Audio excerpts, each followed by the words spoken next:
Yes, it's Friday, folks. Thank goodness.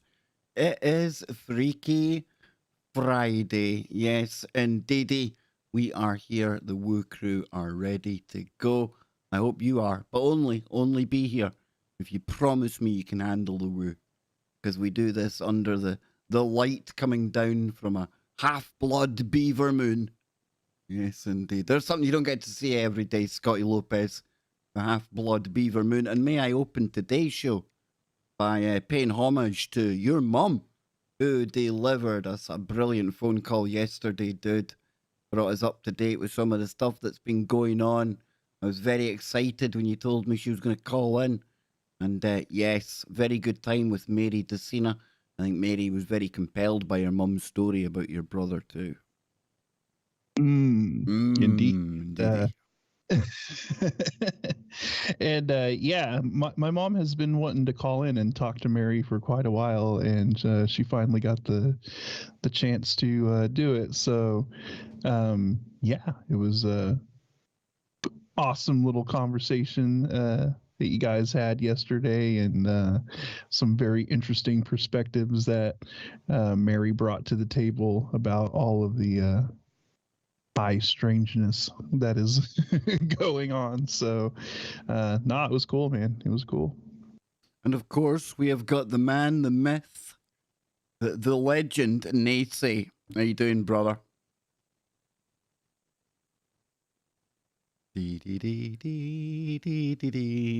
Nacy. Ta-da! Just like that. Dun. There's Nacy. No, we've lost him. We have lost him to the void, Scott. Am I here? Hey, no, you're not here. We can't hear you now. No, we can't hear you. I'm not here. I don't know. You're here, but you're not here. Yes, be. you're here. You are here. I'm attempting to rip through the space-time continuum so I can be on Freaky Friday, but this piece of pizza jumped right off the table into my mouth, and I was busily, that's a new word for speculation. I've been busily chomping on it so I can answer the call. So you're not starving yourself this full moon, Nacy. I'm glad to hear that you're eating, man. I've been worried about you. I thought you'd been on that fasting thing again. Oh, that's coming up. No, see, Scott, I knew it. I could tell it was about time for Nacy to starve himself again. Yeah, that's usually the timeline for me, is just before it gets to the months before. I kind of pig out on those things I shouldn't eat because I go to that. Sorry, my incredible daughter's poured me a cup of coffee. I wasn't ready for the show today, guys. I apologize.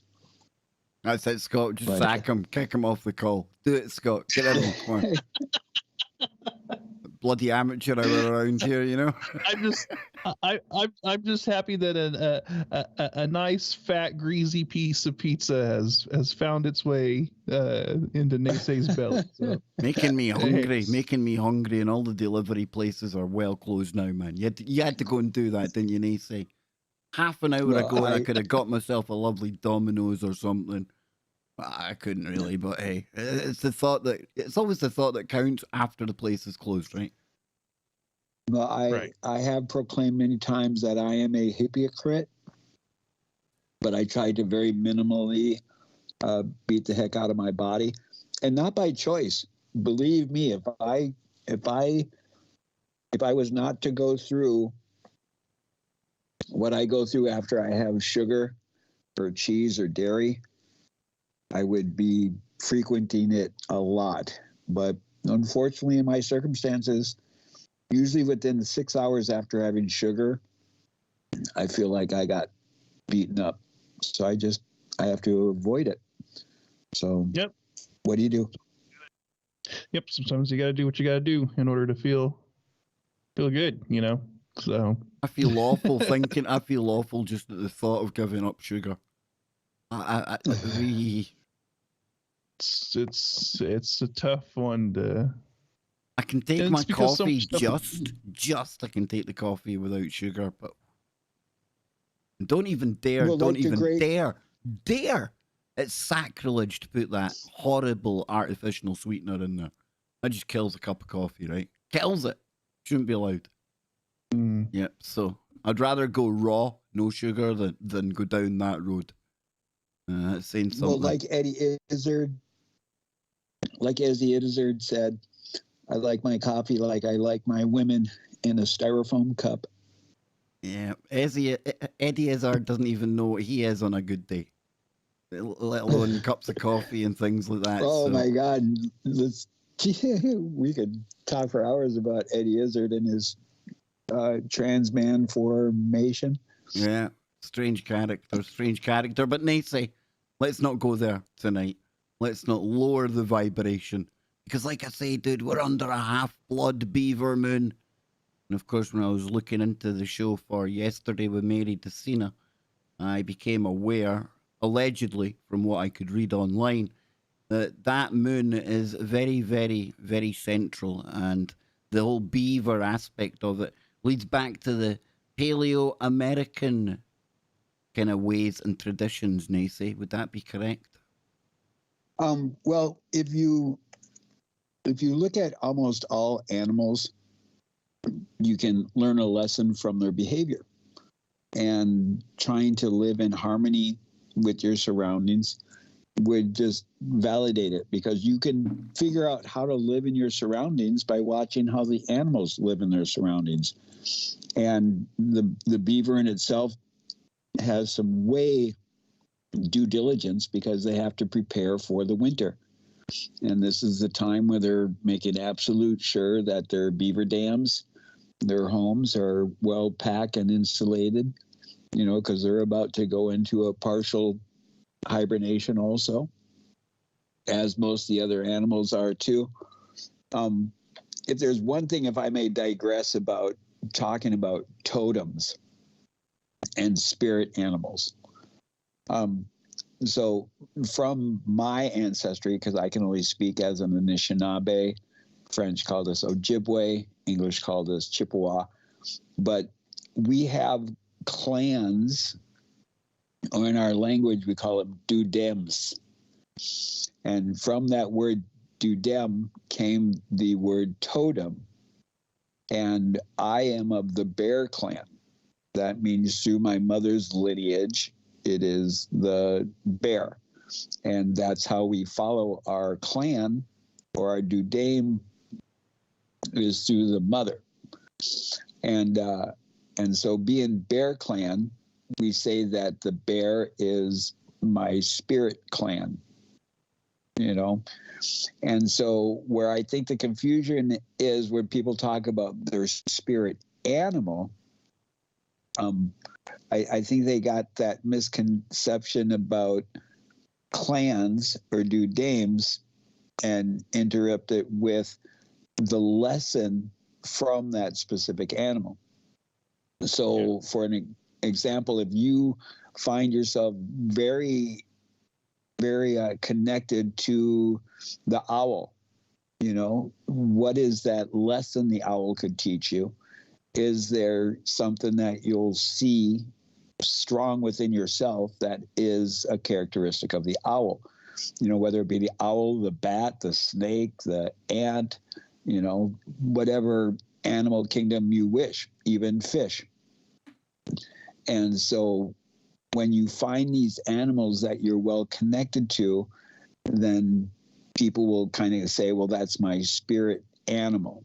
But it's not the same as where my ancestors talk about a totem or a dudem, because we believe that there is almost like a full spectrum of vibratory field that all of the bears reside within, just like all of the rabbits or all of the bats or snakes, but each individual bear is its own spirit, its own individual, if that makes sense. So like all the bears we call maquaw, because maquaw is a very generalized word for bears.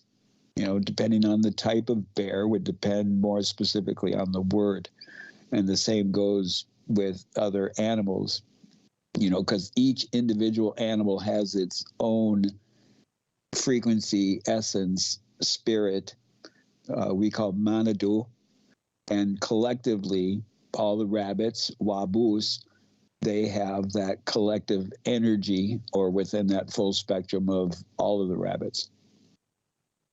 Yeah, so it's basically well, no. It's interesting because it's almost like each species kind of exists on its own frequency and its own vibration, and they're all kind of resonating at that sort of same frequency, if you will, right? And then, like you said, it's learning from nature and taking lessons by observing nature and what those particular animals do, right?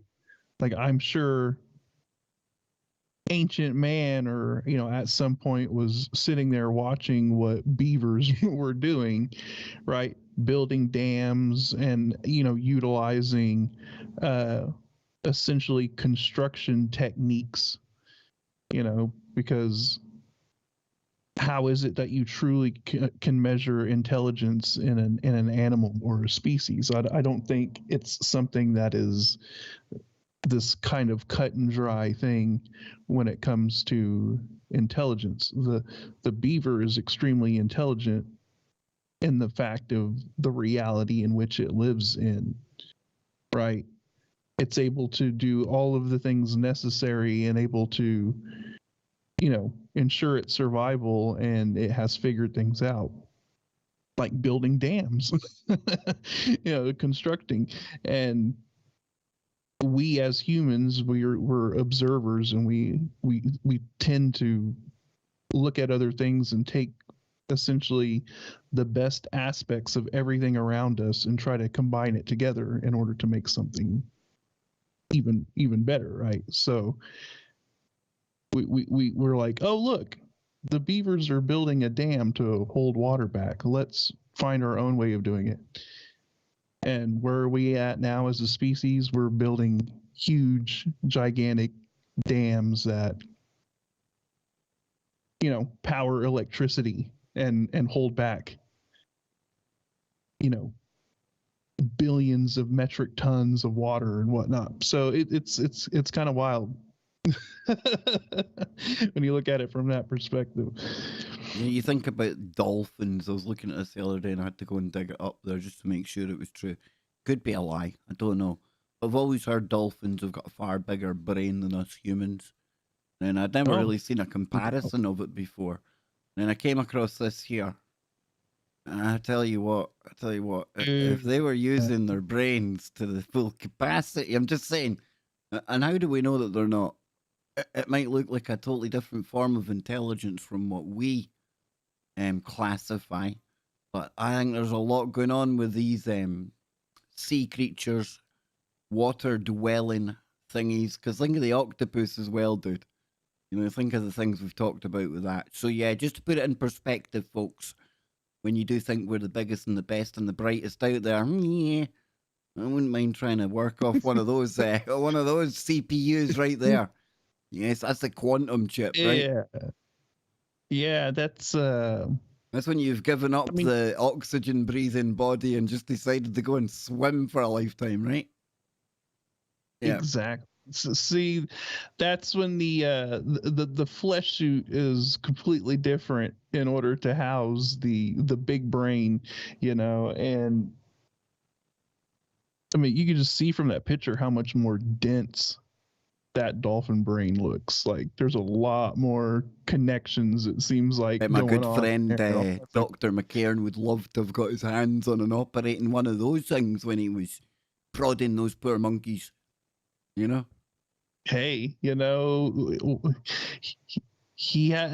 was definitely doing what he had to do for science, right? I mean, he's a proper. Until one day the monkey said, "Now, Doc McCairn, less of it." I've been putting up with this for years, but less of it. Yeah. No, it just shows. Why did the monkey fall out of the tree? Because it was watching the prettier monkey swinging between the trees. forgot to hold on. I don't know, dude. I don't know. I tried to come out and see. I actually flummoxed you with my bad answer there. Oh, I was just wondering because No. apparently the monkey fell out of the tree.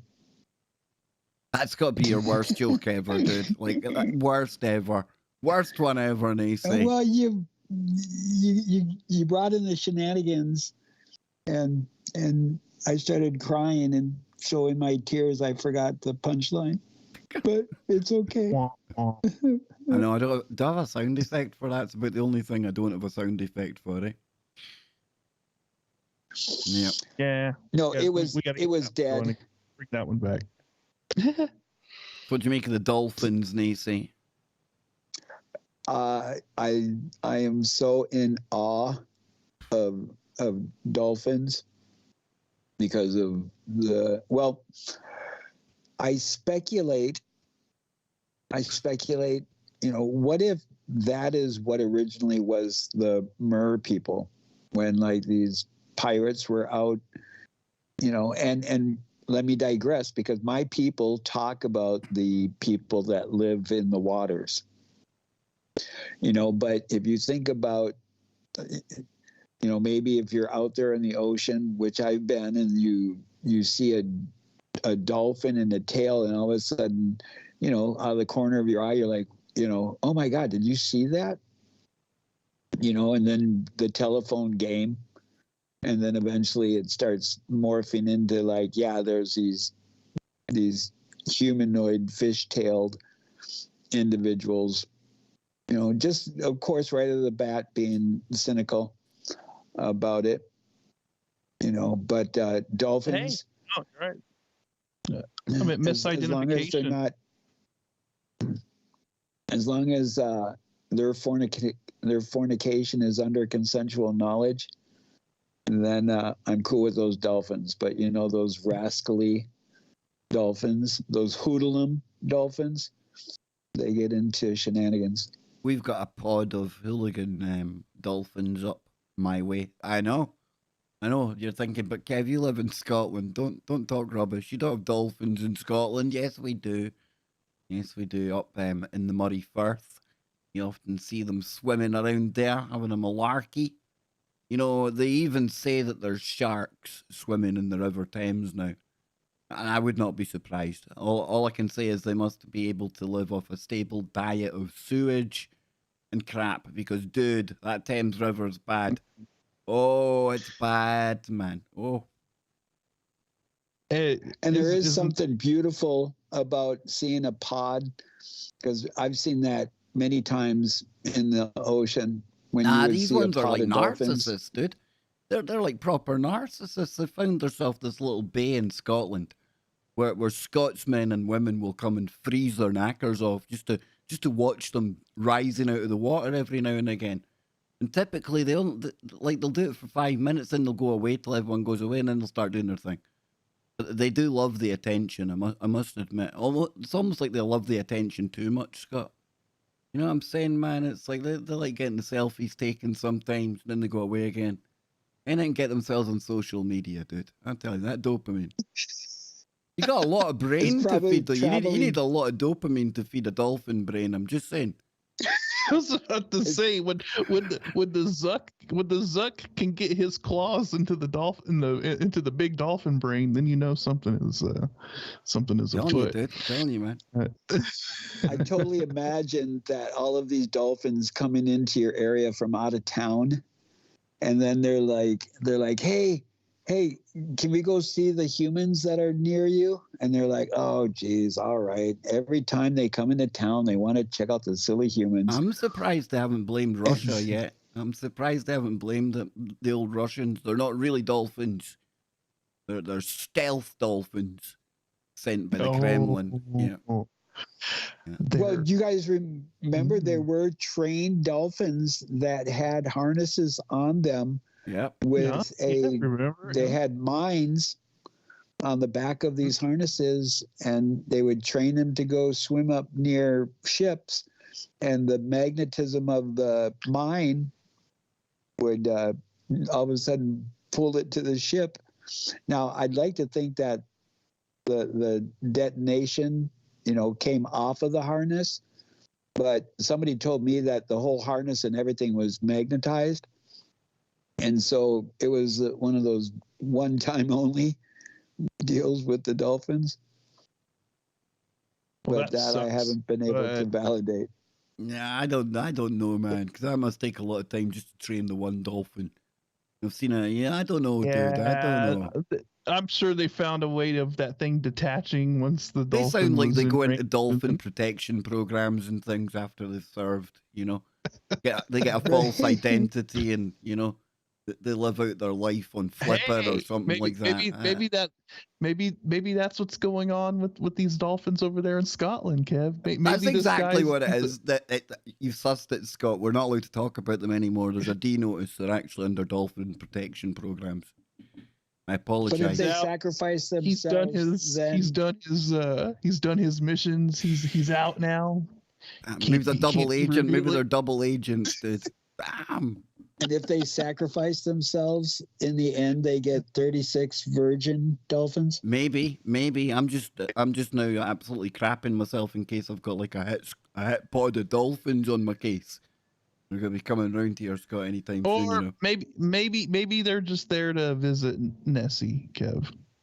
Could be. They're trying to get through because it is only a short little jump away. If you go through like the River Ness, it would be something like they would need to be able to swim like salmon, admittedly. But if they're under dolphin protection programs, maybe they're like black belts and whatever like a dolphin needs to be.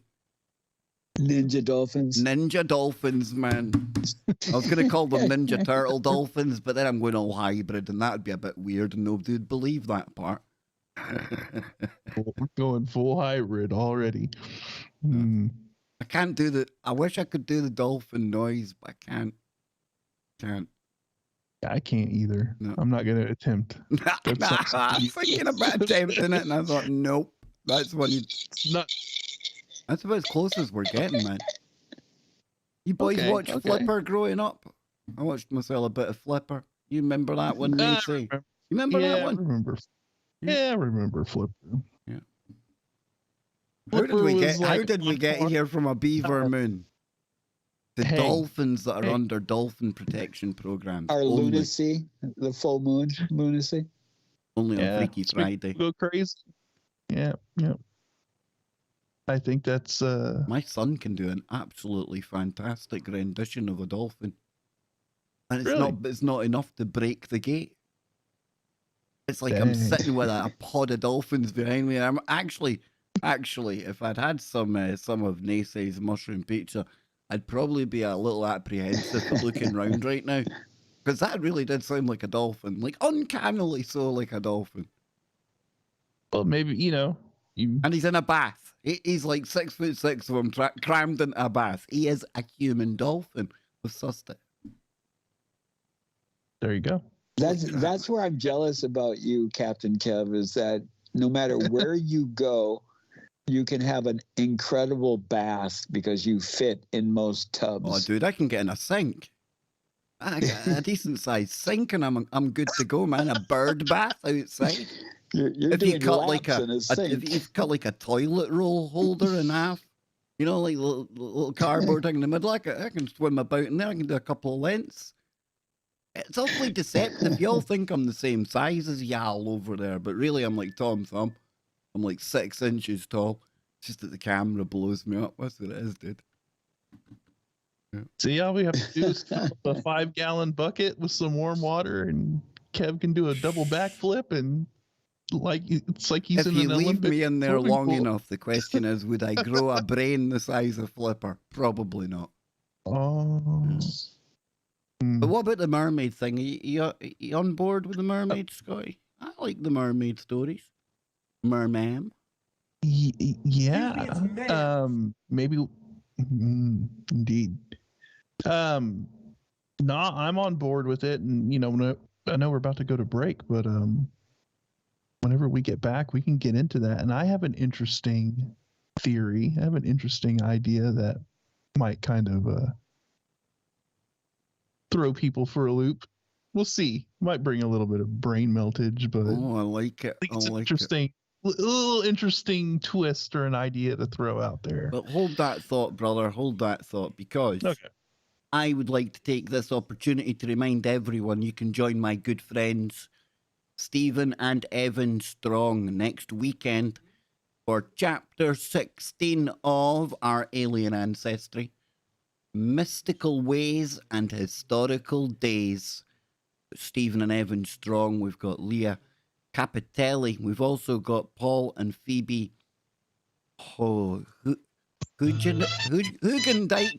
I can't see it. I need my glasses on. We've got Leonard O'Neill and Dr. Rita Louise. More about that on the other side, and more from your Freaky Friday. Don't go anywhere, folks. We will be right back. Yes, indeed, folks. Hold that thought. Don't go anywhere.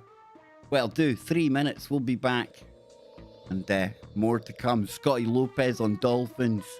We've barely taken Nace off the leash. Dang. It's all going down here on Freaky Friday, but only.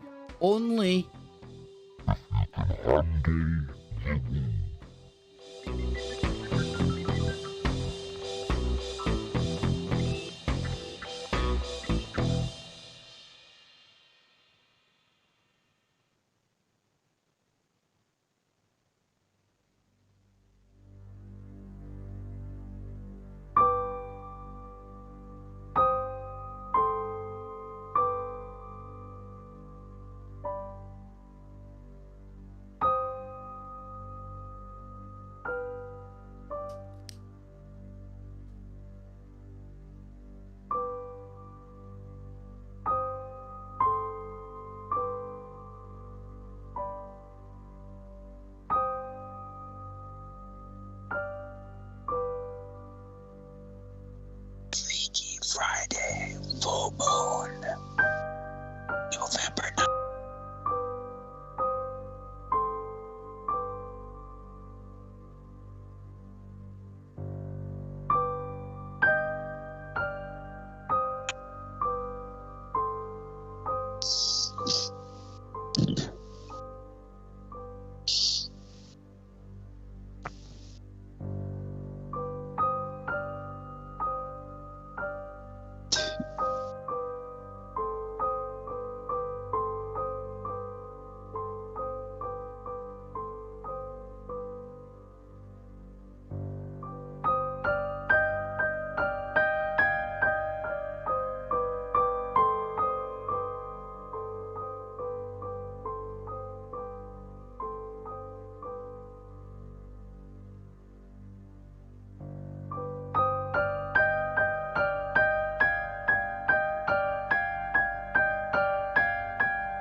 Yes, indeedy.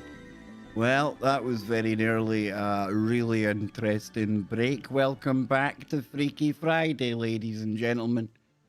Just getting ready to take a little drink of my coffee. I jacked the tunes up because I knew what we had on, and then all of a sudden, Nacy started whispering, and I nearly made a mess, and I ain't talking about spilling my coffee. That's all I can No. say. Oh, nearly the brown note, Scotty Lopez. Yes, indeed. Nearly the Hey. brown note. Yeah. Yep. So again, before the break, I was reminding people about my good friends Stephen and Evan Strong. They're going to be live on their Our Alien Ancestry conference next weekend. Hopefully, we'll have them on the Kev Baker show next Thursday night to give us a little sneak preview into what's coming. But you can find out more about that. And I must admit, it is one of my guilty pleasures. The lineups that they have, the topics they get into. If you like KBS and you like Freaky Friday, you're going to love Our Alien Ancestry. It's ouralienancestry.net. So with that said, Scotty Lopez, we've been getting into some dolphin stuff, and I love how we go unscripted, and we've ended up on a topic that I know Anne probably loves because she's absolutely fascinated with dolphins, to the point of it nearly scared me off when we first started going out with each other. It was like I went to her house for the first time, right? I'm thinking, okay, cool, good stuff. We're in the bedroom, and don't be like that, folks. Don't be like that. She lived with her granda. Wasn't like that. She was living in the.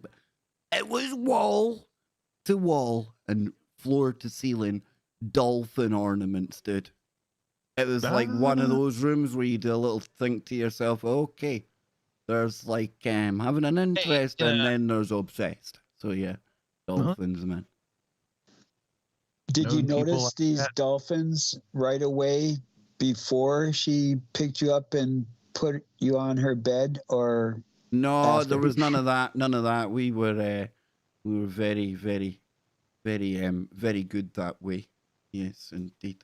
None of that hanky panky on first dates. No, no, no, no, no. None of that nonsense, Nacy. That courting, old school style. Turn of the century type stuff. I know that kind of thing's out the window now with swiping left, swiping right, and sleeping with like anything you can get your hands on. I know.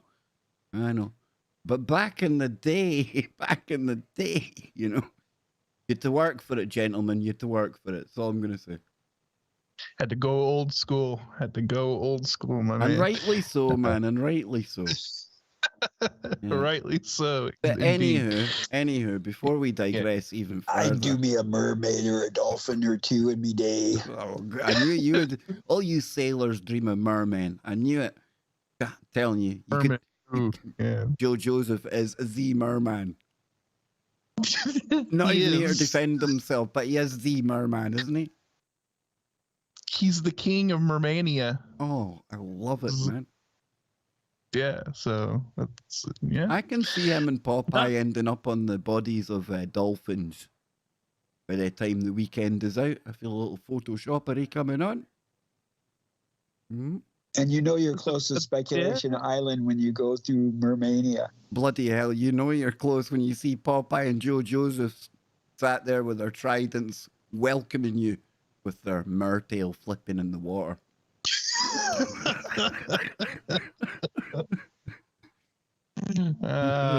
Yes, yeah, I think it's around that time when the Photoshop's gonna have to get activated. But anywho, no, I was just thinking, right? Like, we always talk about things like evolving and then like evolving into a human form, right?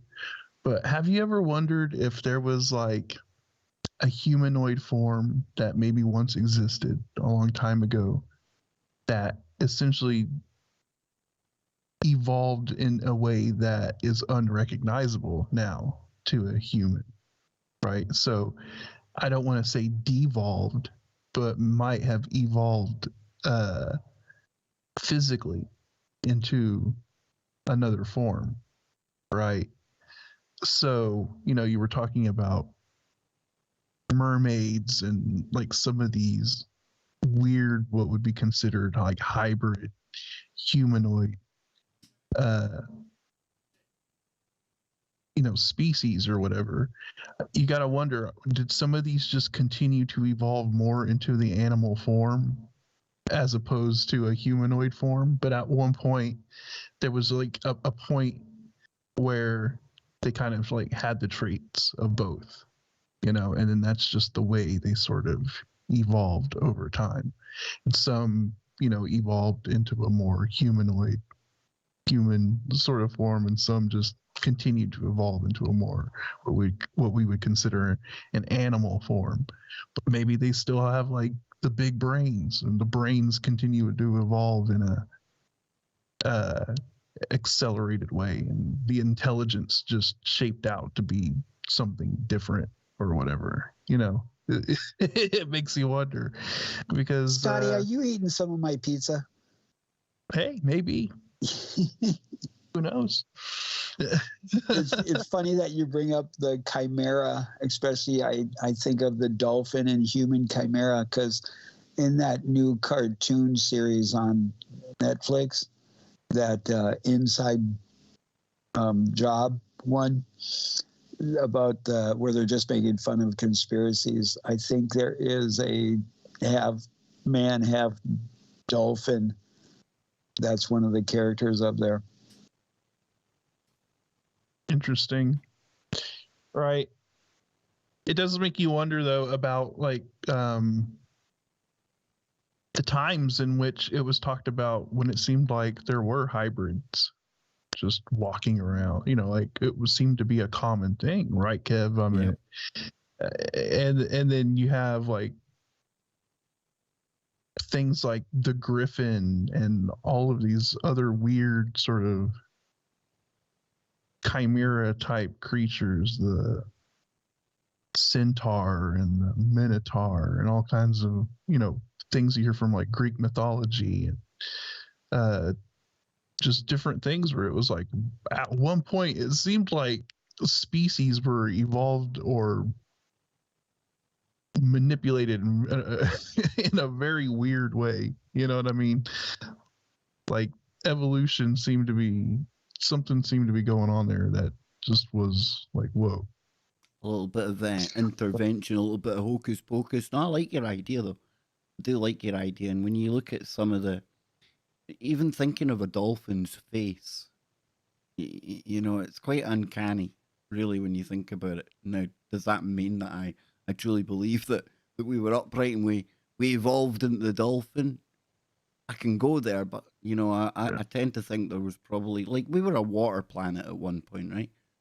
You know what I mean? And we still are predominantly water. I'm open to there being a whole host of things that we still don't know about. Some of them that would be absolutely fantastical. It would be beyond our belief if we were to see some of the things that were probably swimming around, walking around over all the various cycles,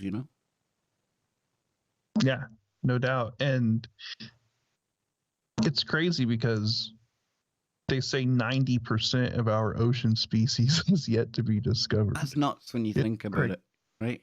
Yeah, if you think about that, like if you just step back and think about that, 90%.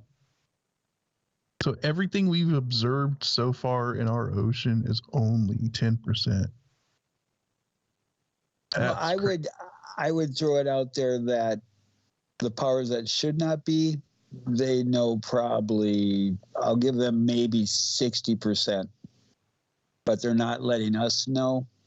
Because what would be like key bono from hiding like species of like deep water, like thingies? that there are biospheres in the deep ocean where there is literally a humanoid like mer people, or a humanoid that can breathe in the depths of the ocean. Because like when they talk about the pressure of the ocean as you go deeper and deeper, but because of I can't remember what they're called. There's basically like currents of super cold ocean water, just as there is currents of super hot ocean water that are below the surface of the ocean. Like there's layers of heat where the water comes from. And sometimes it's because like the pressure of the ocean is so great that hot water will be below it. And so in these different streams of pressure, it would let me or I myself in my crazy state can fathom the pressure being different below these stratification of water. And so then there would be the ability for these biospheres, especially if you have the technological advancement of where you can have these biospheres, that there's humanoids living there. Maybe, man. I mean, He lives in a pineapple under the sea. SpongeBob. You're right, dude. Yep. hey, Naysay went all Abyss. Remember the movie The Abyss? Yeah. Wow. While since I've seen that Ed one. Man. Harris. Yeah. That was a fantastic sort of that's what really kind of put the whole aspect of maybe UFOs being USOs, and we need to start looking under, like down in the ocean and some of the areas of our own planet. I would have to be open to what you explored. say then, Nacy, thinking about that as well, Scott. Like if we're quite open to USOs, then they got to be going somewhere, right? Right. So yeah. And if we supposedly don't know what 90% of the ocean, species even is, then you definitely have to put USOs more in and like, oh, what's actually going on? What's really down in our oceans? The UFOs are actually excursions to come and see the land dwellers. Oh, That puts another spin on it, eh? Yeah. We know what these trenches, like the Mariana Trench. So apparently in this trench, the largest mountain range on the surface of the planet can be put in this trench. So what is down at that depths? And then I can't remember what that Leviathan, I think that was the movie. In the movie Leviathan, wasn't that when those divers were showing off the actual liquid water or oxygenated water to where DJ Bison donated £2 through Super Chat. Search Black Abbott, Prestbury, Gloucestershire. Woo.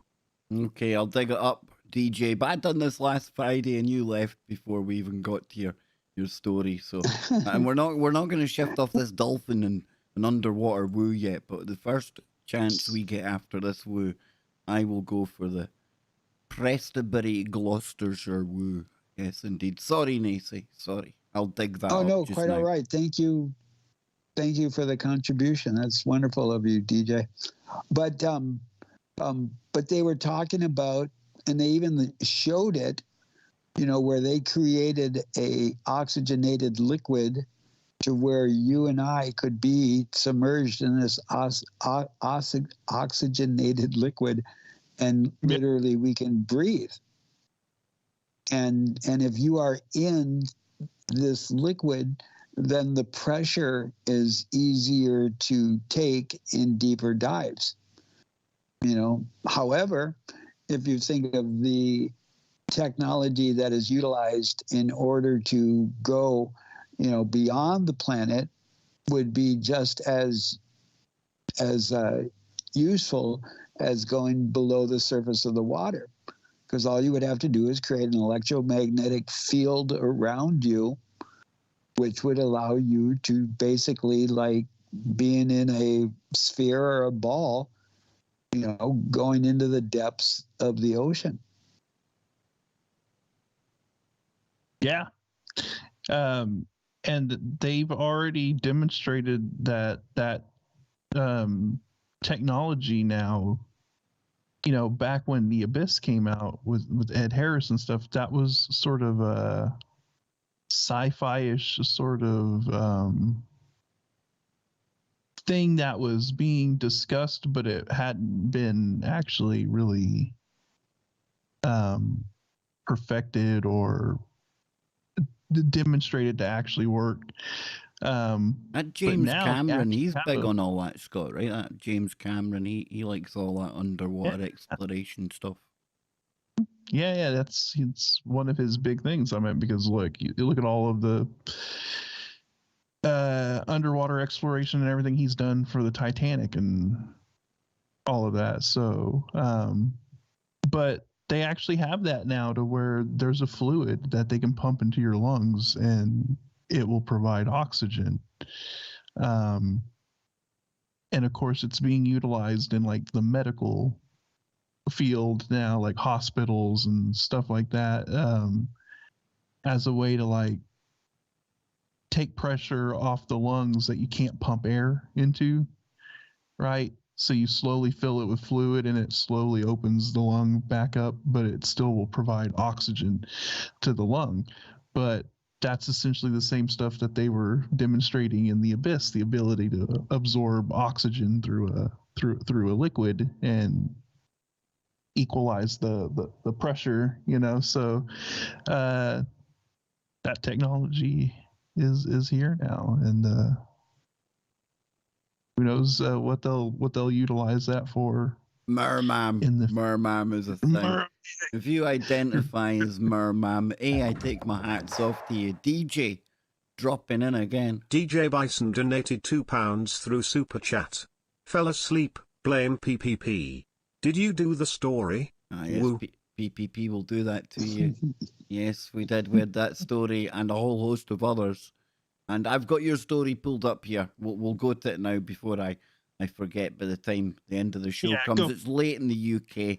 I know not everybody's on like American knackered body clock time that Kev's on. I need to really appreciate that. But it says Prestbury Walk, a stroll through the most haunted village. You can just tell the age of the buildings right away when you see that whole black and white. Yeah. Like you see a house or you see a building like that, and I immediately go, there's a ghost there. There's definitely a ghost there. Absolutely. There's probably a white lady. Is that like an old red phone? Is that a phone booth out there? Yes, yes, it is indeed, sir. Look at that. The TARDIS? It's like, it is. You can actually get them in auction for a lot of money, but this looks like this village. You know what it reminds me of? Fort Augustus, where I grew up. It looks like the place that time forgot, man. Yeah. Yeah, definitely looks haunted. I mean, that just screams ghost right there. Big time. So it says a short stroll through possibly the most haunted village in England, taking in many ghosts and no less than 3 pubs. See, you gotta love it. Prestbury battles with Pluckley in Kent for the crown of England's most haunted village. A visit there soon shows you why. It's full of gorgeous chocolate box houses that date back, many of them, to medieval times. When Prestbury had a market and fair, and nearby Cheltenham was just as small, and it was a long time before GCHQ moved into Cheltenham, folks. No need for it back then. The old chap who haunts Walnut Cottage on Thatchley Lane was once a handyman there and in the field house. He likes to appear in the dining room and once told a visitor, "Here's old Moses. You see, I like to look in sometimes." He doesn't say from where. Young Lizzie in Prestbury House on the densely haunted Burgage also wants to be helpful. She was a waitress there in the 19th century when it was a tea room, serving racegoers, and likes to check that any current employees are doing a good job. Opposite is Sundial House, where a girl would be seen playing a spinet in the garden. During the Second World War, she was heard by some children of the family who moved in, and their mum, unimpressed, moved into their bedroom, only to be kept awake by the music herself. Music may also be heard on High Street, And this time it's a woman singing. Wars have brought ghosts to the village. Horses' hooves can be heard clattering all over the place. During the Civil War, there was a skirmish here. Bullet holes can still be seen in some of the houses. And when the Royalist dispatch rider was racing through the village of Sudley, bearing news to the king at Painswick while he was besieging Gloucestershire, a rope was strung across the burgage, and the rider flew from his horse, and the ghostly hoofbeats stop abruptly. Earlier, in the War of the Roses, another rider was carrying news to the forces of Tewkesbury, where a terrible battle would be fought. He was shot as he galloped through the village near Shaw Green Lane. In 1901, a skeleton was found there with an arrow between the ribs, and he's heard and sometimes seen a white, ghostly outline. Horses, That's wild. That is wild, isn't it? Horses' You hooves. just find a skeleton. I know, man, I know. It sounds like this was like a busy little kind of place back in the day.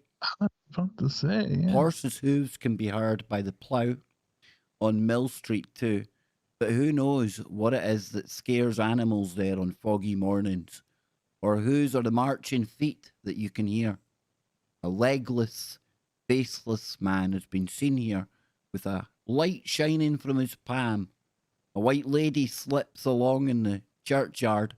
An old lady gathers firewood, and old Mrs. Priest flits about in the fields beyond the crossroads to Mill Lane. As for the High Street, nearly every other house is a poltergeist. None as terrifying, though, as the Strangler of Cleve Corner, whose ghostly hands choke sleepers in certain rooms. I hope they're not hairy hands, I say. A young bride was strangled there and her wedding goods taken. Even the church hasn't been spared. The manor belonged to the Bishop of Hereford, who granted taxing rights to Llanochley, Llanochley, I think you pronounced that, Llanochley Priory. So there would be many monkish visitors collecting those taxes. Presbury's most famous ghost is the Black Abbot, a hooded figure who would appear inside the church at Easter, All Saints' Day, and Christmas.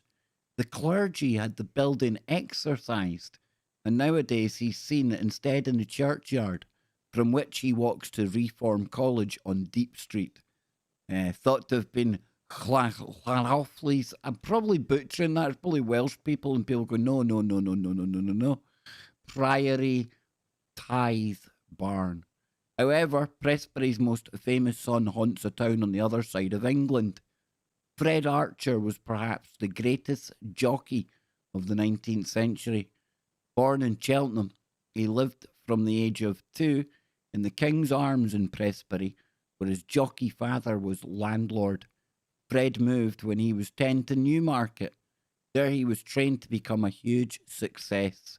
In 1887, ill and grieving the loss of his wife, he self-deleted. His ghost is known all over Newmarket, but maybe Fred does haunt Presbury too. One Gold Cup day in the 1970s, some women saw a jockey waiting to cross the street in front of the King's Arms. He vanished halfway across. Then he did the same thing again on the corner.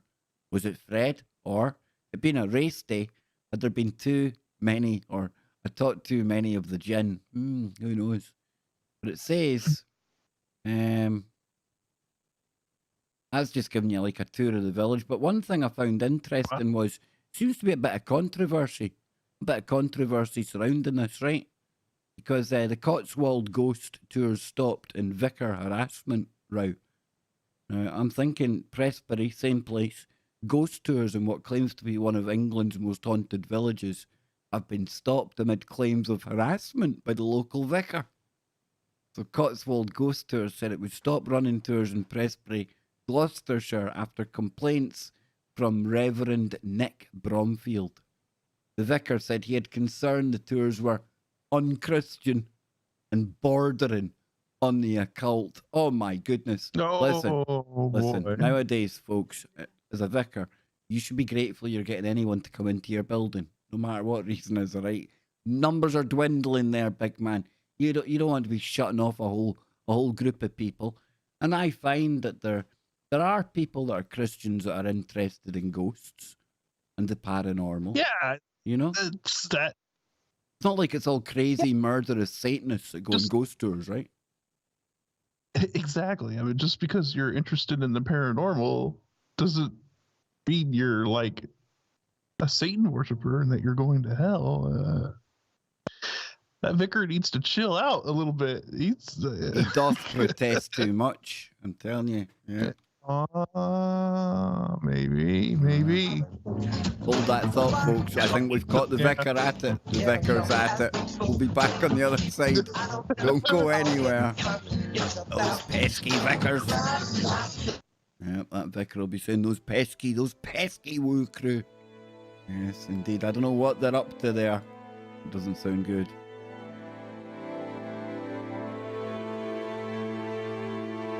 Three minutes, ladies and gents. 3 minutes, and we will be back again. We'll see. Will we? Will we do what we done last week? Can you bring the woo in the last hour? I don't know. I don't think they can do it, guys. What do you think? I don't think they can top last week. What do you think? I'm not thinking tonight. Oh, and what's that? Is it a bird? No. Is it a plane? No. Is it the dog man? Arrgh.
November 19th, Freaky Friday. Full Moon Madness.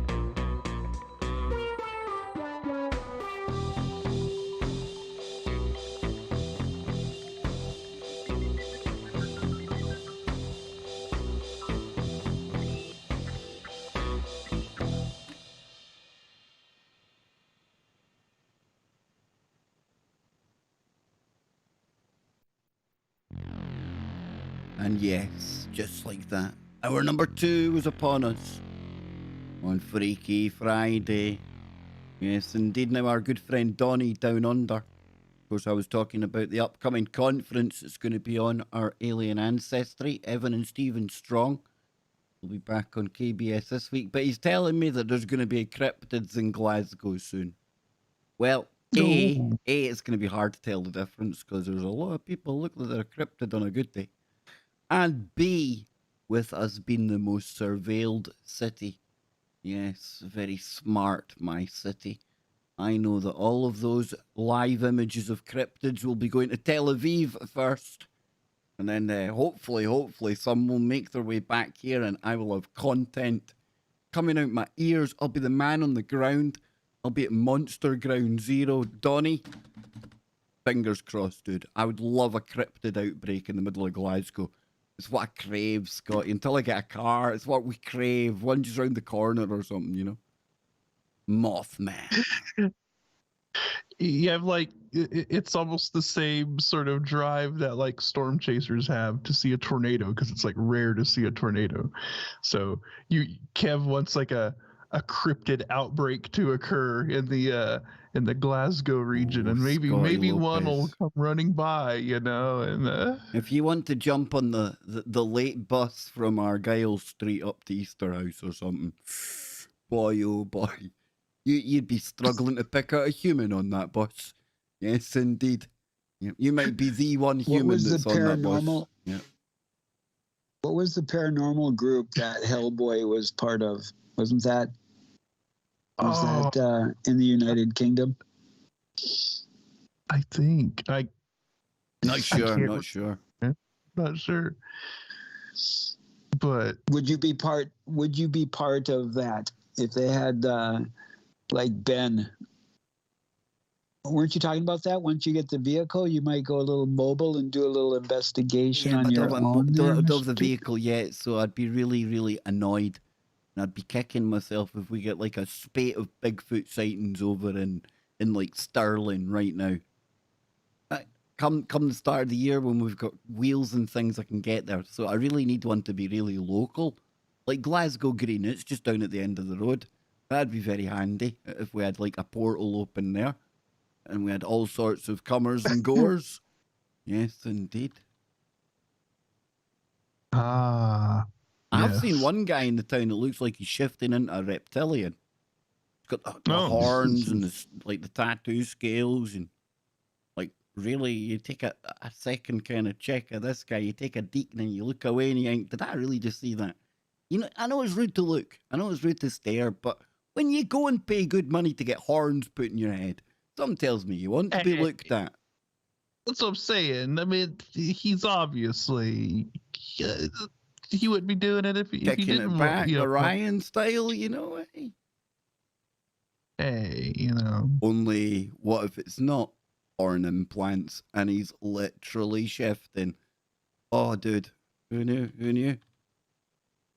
So to Donnie's point, maybe there are cryptids already walking about in Glasgow, and we just think they're locals with tattoos and a bit of a character. You see, you know what I mean? Yeah. If somebody came to you, Kev, and said, "Hey, we're going to give you extended life, however, you have to have horns." How many? Where do you want me? Yeah. I'd like to live a bit longer, dude. I'd like to, so we can see, so we would still be here in the spacesuit to see some of our wildest predictions, to see if they do come to fruition, you know, as opposed to lurking about beyond the veil in the ethereal world, coming to spook people, having to look over people's shoulders to try and read the newspaper and things, you know. Yeah. Yes, but how long life would you wish? If I could stay where I'm at, forever. I want to be doing the podcast forever.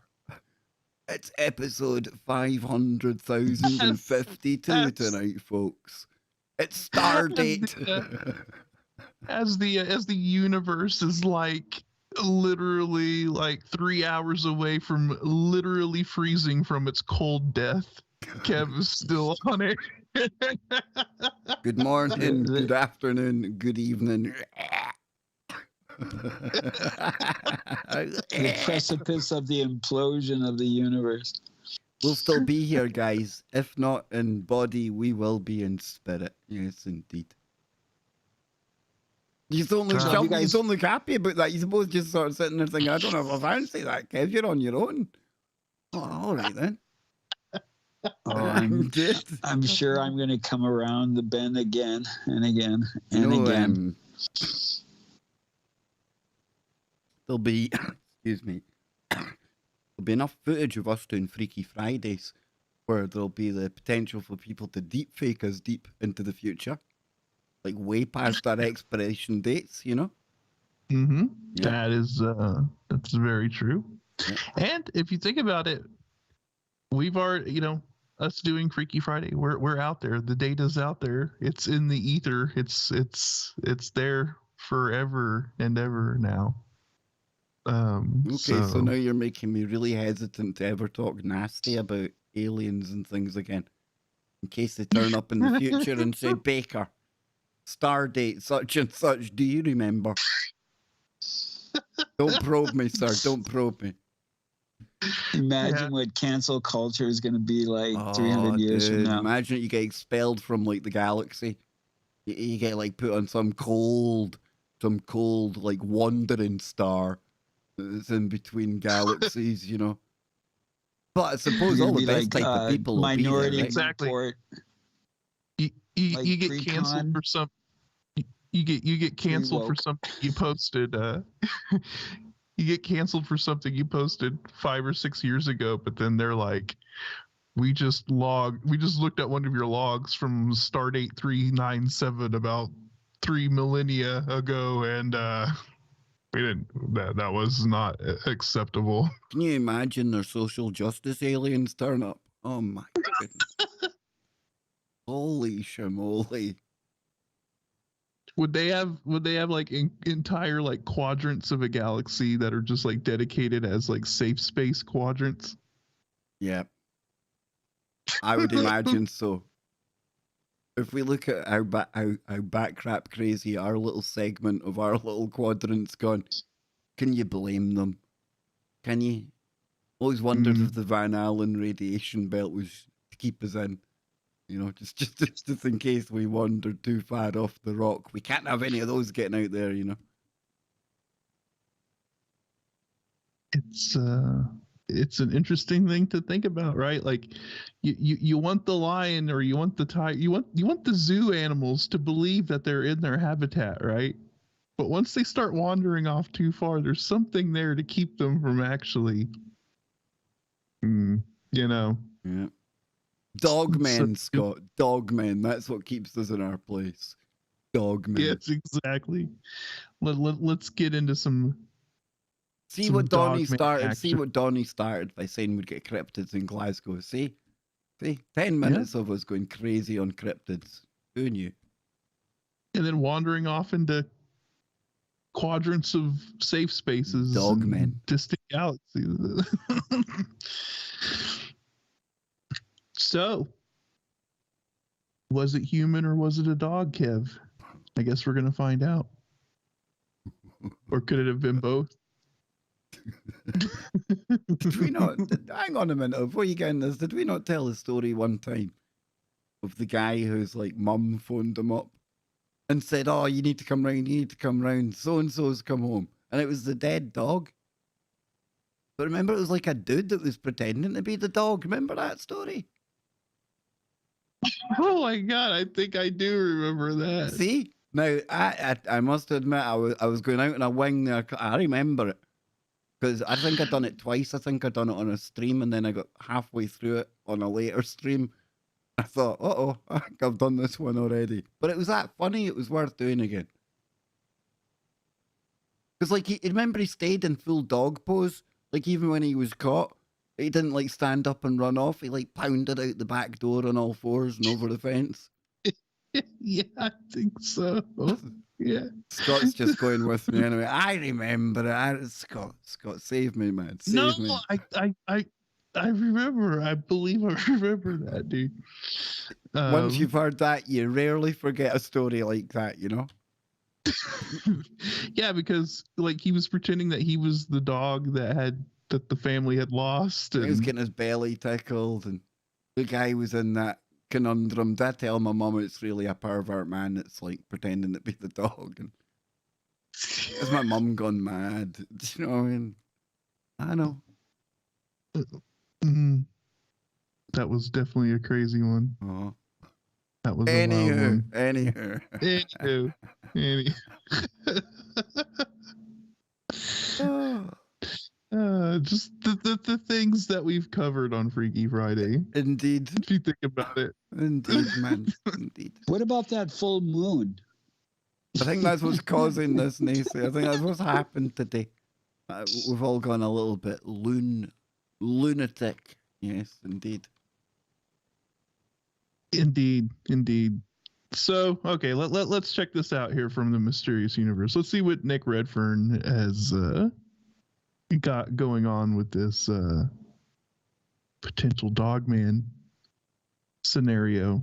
So, was it a human or was it a dog? Or could it have been both? One of the strangest, quote unquote, things. This turns into the same story. It's going to be even more bizarre, isn't it? I know. If it is the same story, that's going to be, I'll be like, oh, come on. It says, of the many and varied reports that exist of shapeshifters, there's absolutely no doubt that one of the creepiest sagas of all is that which was splashed across the pages of various newspapers in the summer of 1905. Okay, I don't think this is the one, Kev, if this is happening back in 1905. But I don't know. We'll find out.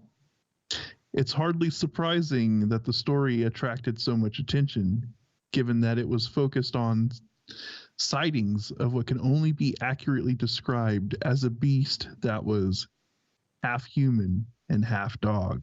Ooh, okay. The Register newspaper, which was published in Rake, Iowa, related the facts surrounding the strange saga on June 15th. The title of its article came straight to the point. Dog with a human face. And just for good measure, the writer of the eerie article added an atmospheric subtitle. Strange monstrosity seen by many persons in Colorado Hills.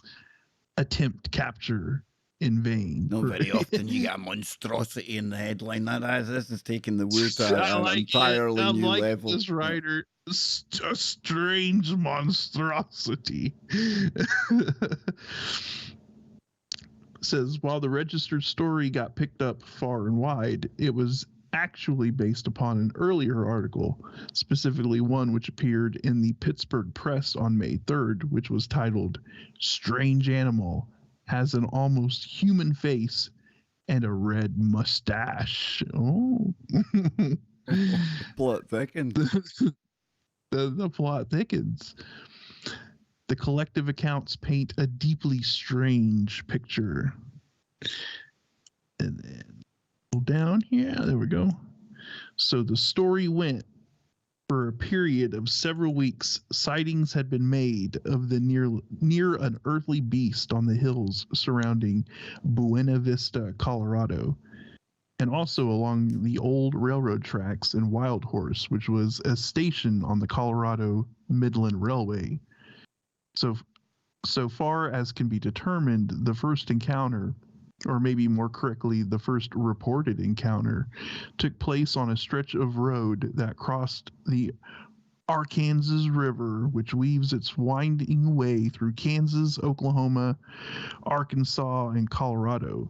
The unfortunate soul who had the distinct bad luck to be in the wrong place at the wrong time was a woman, a local and rich farmer who was having a leisurely drive across the river atop a cart pulled by her favorite horse. Upon reaching one particular bridge that spanned the river, she slowed down, puzzled by the sight of some large, unknown animal standing rigidly in the middle of the road. Her first thought that she was looking at a large dog, wolf, or coyote. There was, however, something decidedly not right about its head. At first, and due to her distance from the animal, she could see that while the body certainly resembled that of a canid, there was something strange about its face. As she got closer, despite the horse, became decidedly reluctant to go any further. It became all too clear why that head looked so abnormal. To her horror, the woman could see that yes, the body was very dog-like, but it was clearly no dog, nor was it a wolf or a coyote. That much is sure from her description. The animal had large black spots on its coat. It was gray. It was of a grayish color and had extraordinarily long and pointed ears. Its tail seemed to be out of proportion too, but that was not the end of it. Far from it. Things were about to get worse, much worse. Oh, so this is kind of crazy because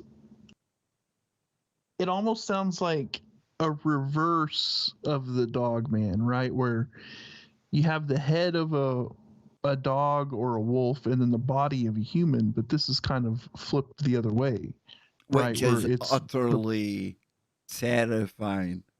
Extremely terrifying because you have the body of a dog or a wolf or something, but the head of a human or the face of a human or a humanoid. Ooh, that's just. Now, Makes me Nathan, think of that. I don't know about that, man. well, before give you a little breather, Scott. Nathan, can you think Okay. of anything from like native lore that would like be on a par with this kind of thing? No, that was right away. I was like pondering humanoid faces, not coming to mind at all. But when you described it, I totally was thinking of the remake of Invasion of the Body Snatchers, where they had that little scene where the dog had the human head, and then it made me think of Mars Attacks, where they put that woman's head on the Chihuahua's body. Yeah, you start that's like it conjures up a whole host of things to me as well, like experiments gone wrong, and I would imagine, but there's been like a lot of shenanigans done that we've never known about, and in a way that's how we've got where we are today with surgery and things like that. But you think of some of the things they've probably tried to do. I wouldn't be surprised that at some point somewhere somebody tried to put a head on a large dog's body. Now, hey, does that account for what we're talking about here? I don't know, but we're in a wacky enough world. Oh, yeah, indeed, man. Yeah. When I start to like transform into paws, that's when you start to panic. Would Scott. you rather have the body of a dog and the head of a human, or the body of a human and the head of a dog? Just the lungs of a dog would do fine. I don't need the whole dog. I just need the lungs, to be honest with you. If there's any way we can get that going, that'd be great. Yeah. See, I'm not greedy, Scott. That's fantastic. If I come on here next Freaky Friday and I'm... you know I've gone full dog mode, man. Just get the flea collar. Dear Lord. Oh, God, dude. I apologize. This full moon's getting to me, man. I think it's getting to everybody, man. Now we're talking about, we got dogmen, we get the lycanthropic. Oh, did you see that? I nailed it that time. Oh, I was gonna do that, but that's like, hey.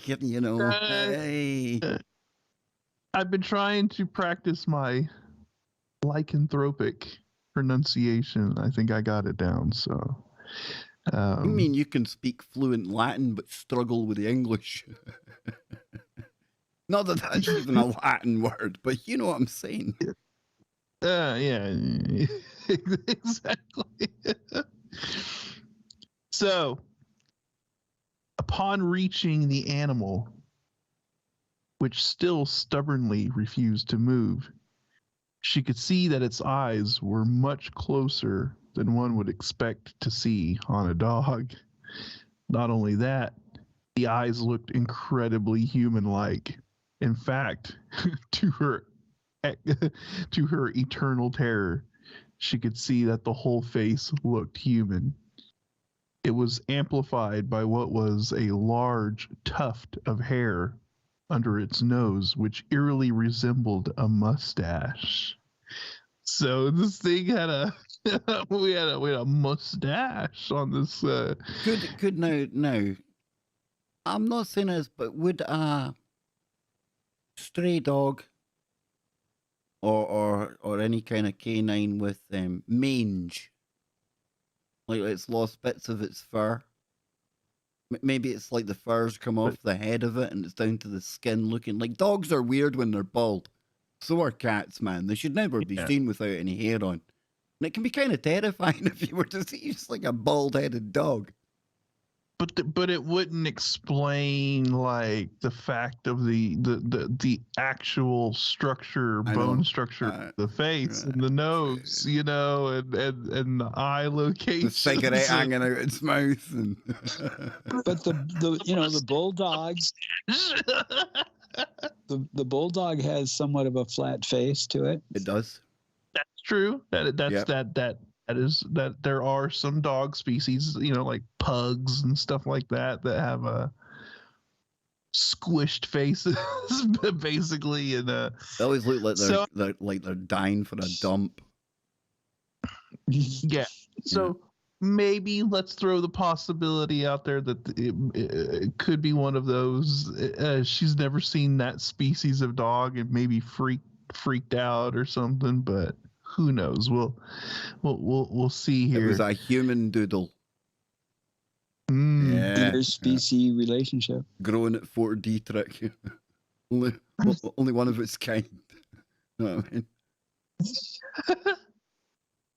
Says the woman's horse was equally terrified, almost throwing her from the cart as it fought to rear up on its back legs.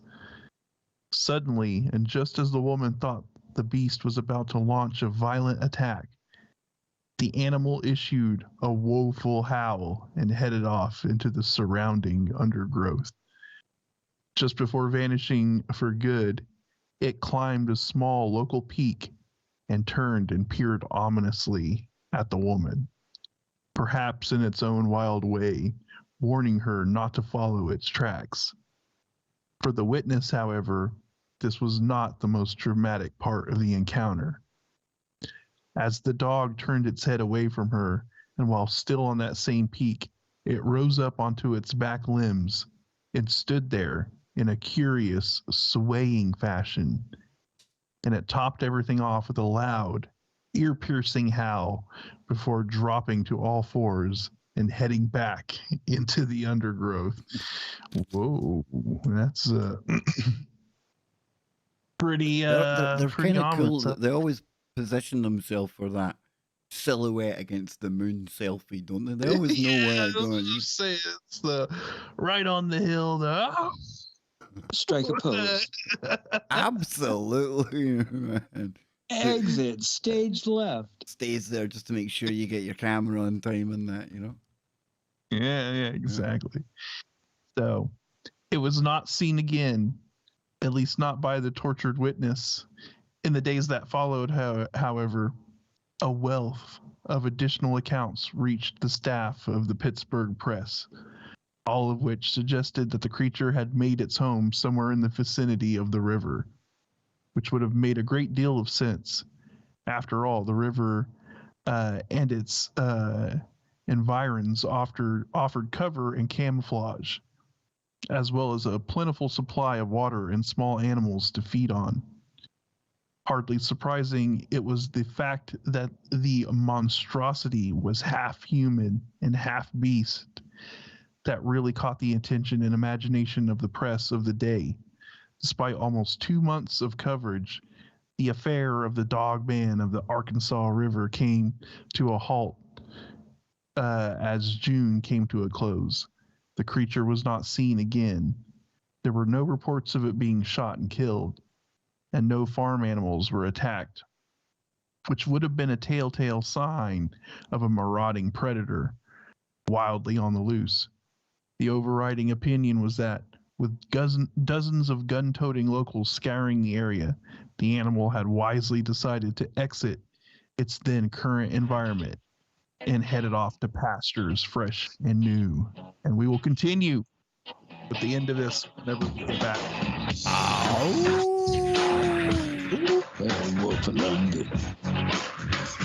Oh.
Freaky Friday with the crew.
Halfway through Freaky Friday, folks. Hit like, hit share. Still an hour and a half to go here. We'll be going back to the network in just a moment, but thank you all for being here, making it a very special Freaky Friday.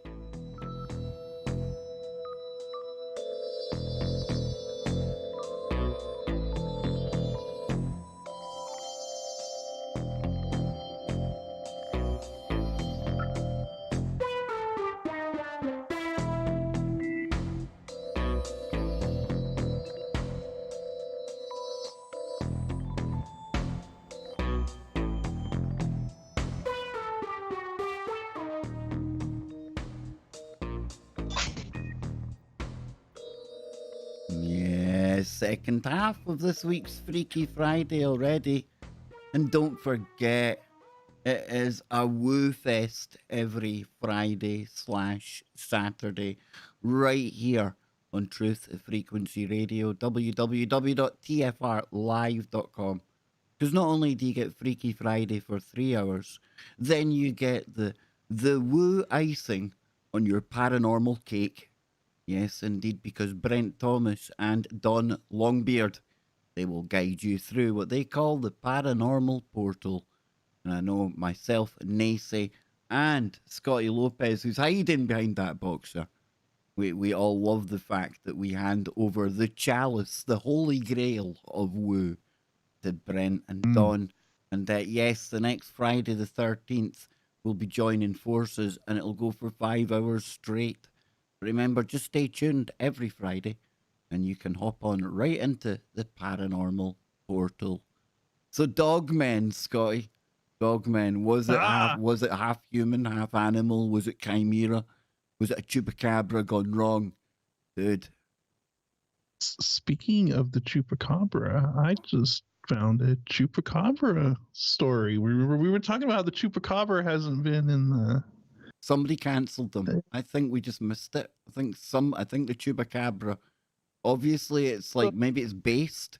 Maybe it only comes in toxic male form. I don't know. But it feels like somebody is like throwing the old chupacabra to the side. And I'm not satisfied. Not satisfied that mystery was ever solved. Exactly. So after this, I think we'll have to give the chupacabra some of his just due and get into some of that. So what was this half human, half animal? The short answer is we don't know, and we probably never will, unless, of course, others of its kind still to this very day haunt certain stretches of the Arkansas River.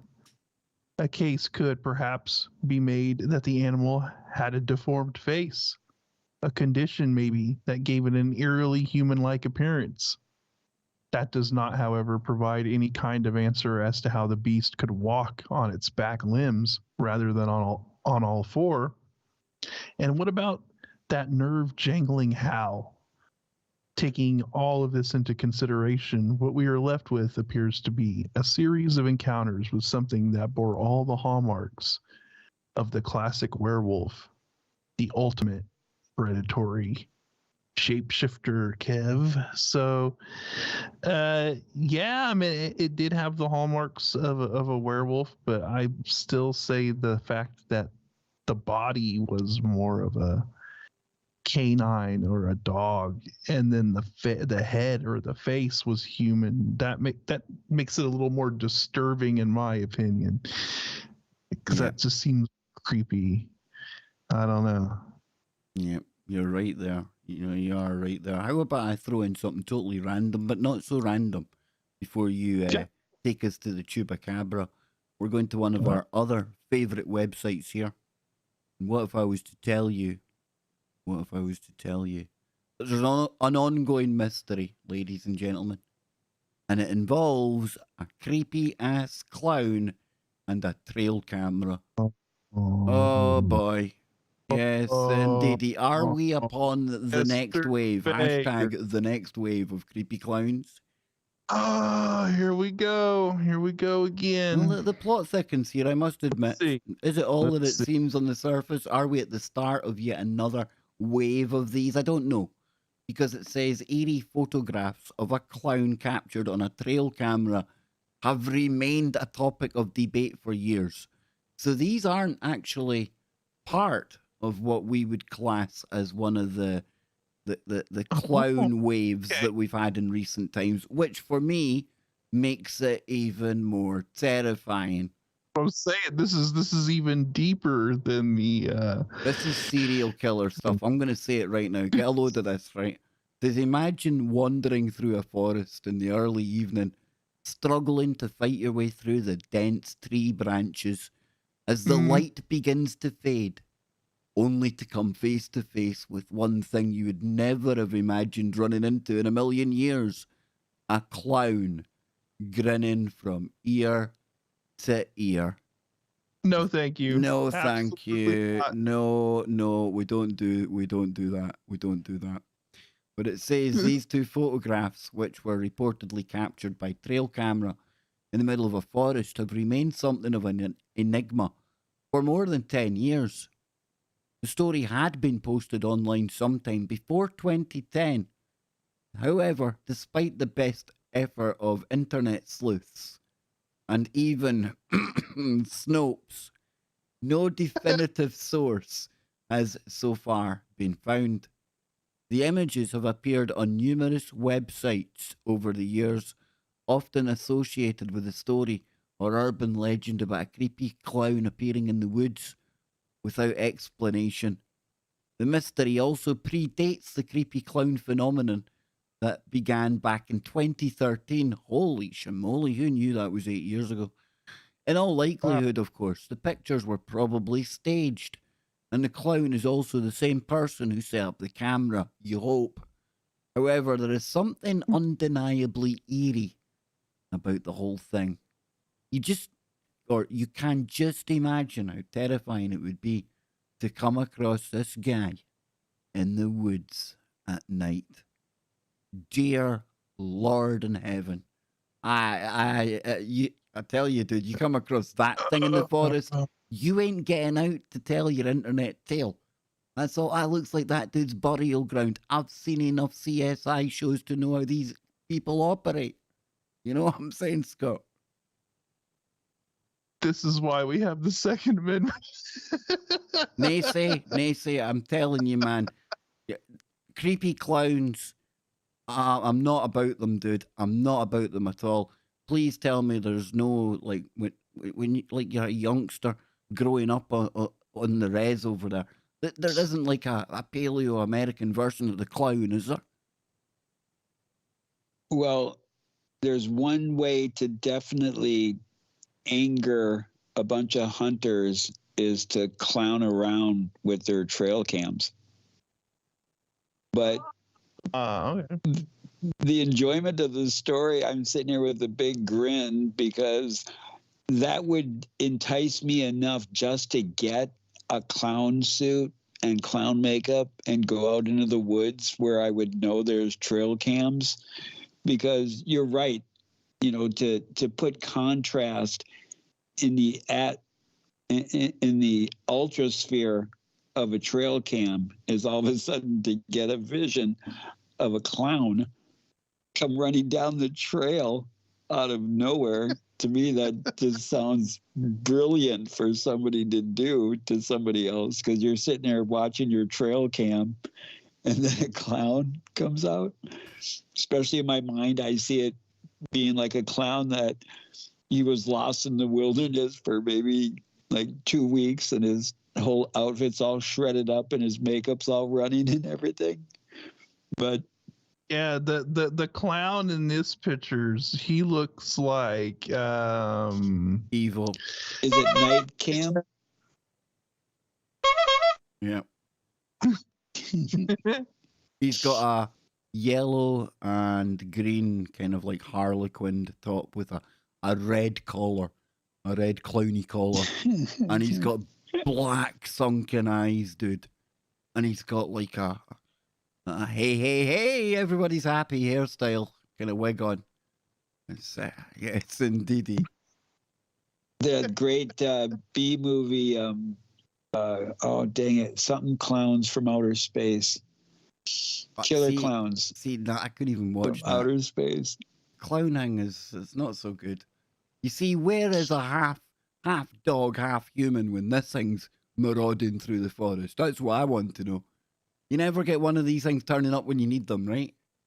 Terrifying an old lady on her way home on her horse and cart. Where is it when you need them? What's more what's even more disturbing, Kev, is the fact that both of those things could be marauding through the forest at the same time, and Together. It's just which one do you come across? Yeah, which one do you come across first? You know. I'll take my chances with the dog man. Trail to the left, clown. Trail to the right, dog man. See, you're Mhm. Slender Man, either way you go, knackered, gone. And a chupacabra waiting down the middle, Scott, right? Yep, Yeah. indeed.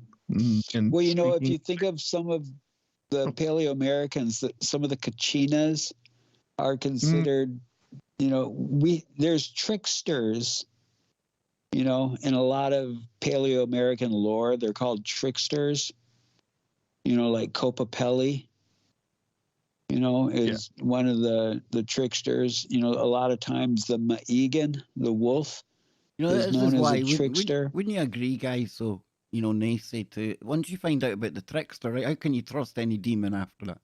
Any spirit? Because if there's tricksters out there, it could be any of them, right? They could be having a laugh with you. That's why sometimes when I hear people saying, I've got a friendly ghost and things, is it really friendly though?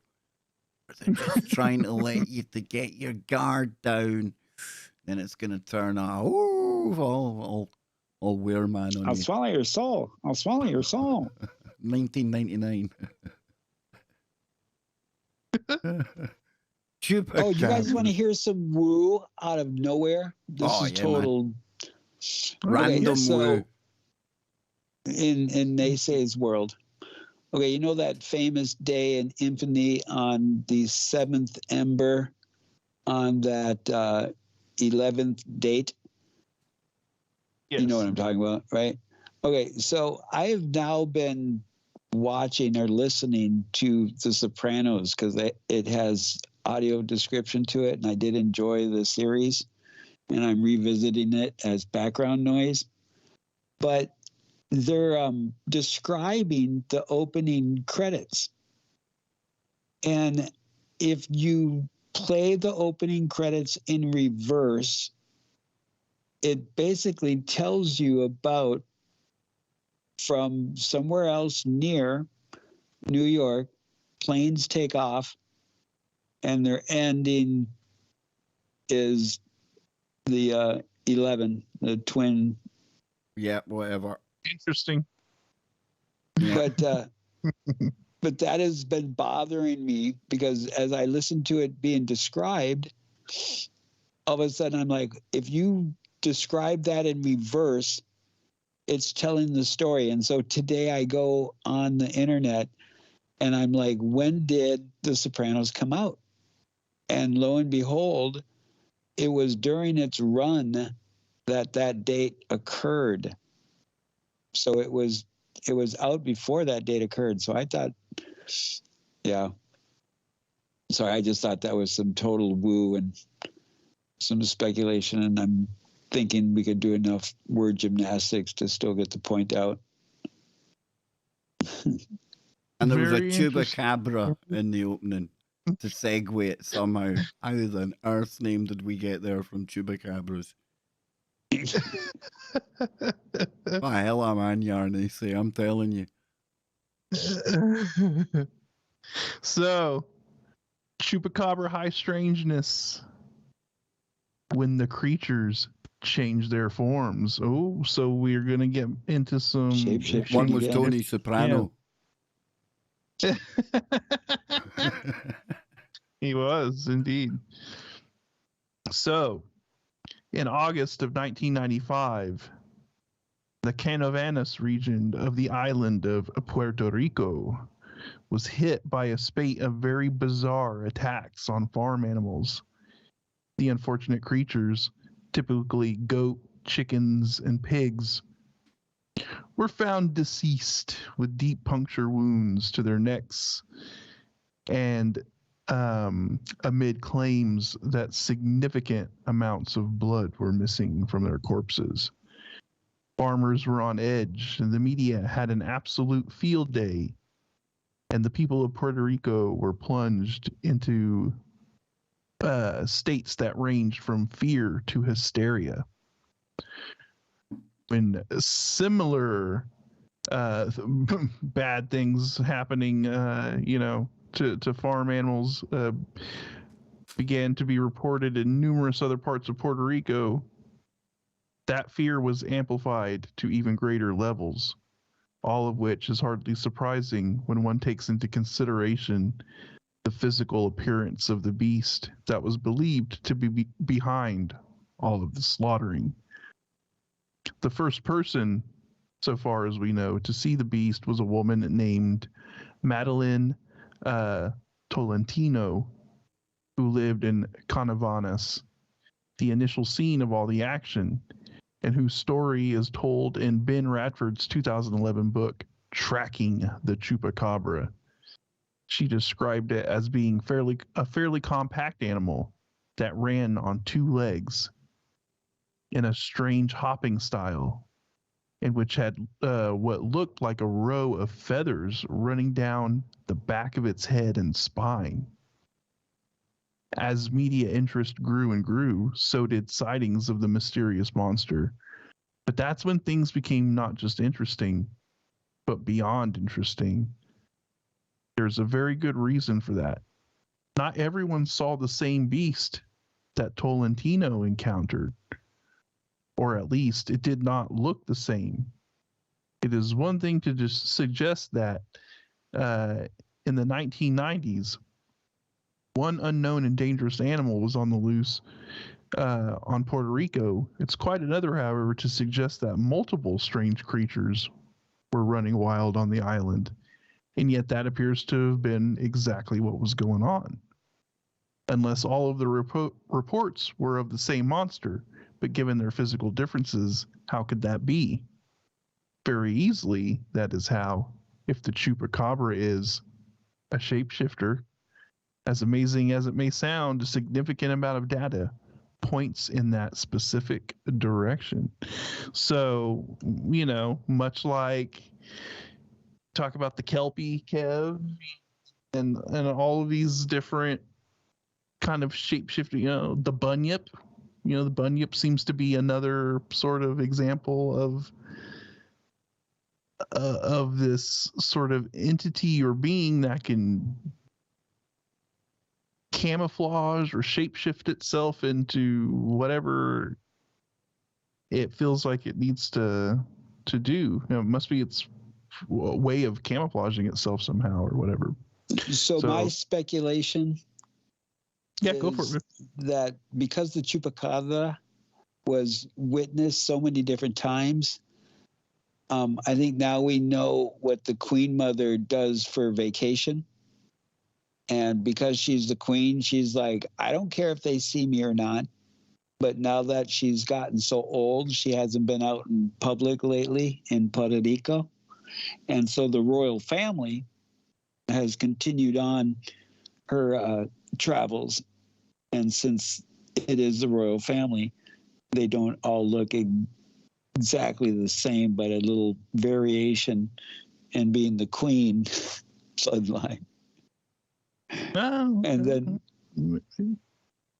so every continent they go on, they transform into a different chimera.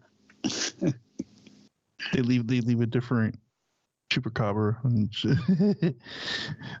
So, although the first sighting of the creature in the summer of 1995 effectively dictated how the locals perceived the animal to look, not everyone reported something that resembled the monster seen by Madeline Tolentino. As we shall now see in the days, weeks, months, and even years that followed, countless reports of the Chupacabra attacks on farm animals were reported. The problem, however, is that the descriptions of the beast varied to incredible degrees.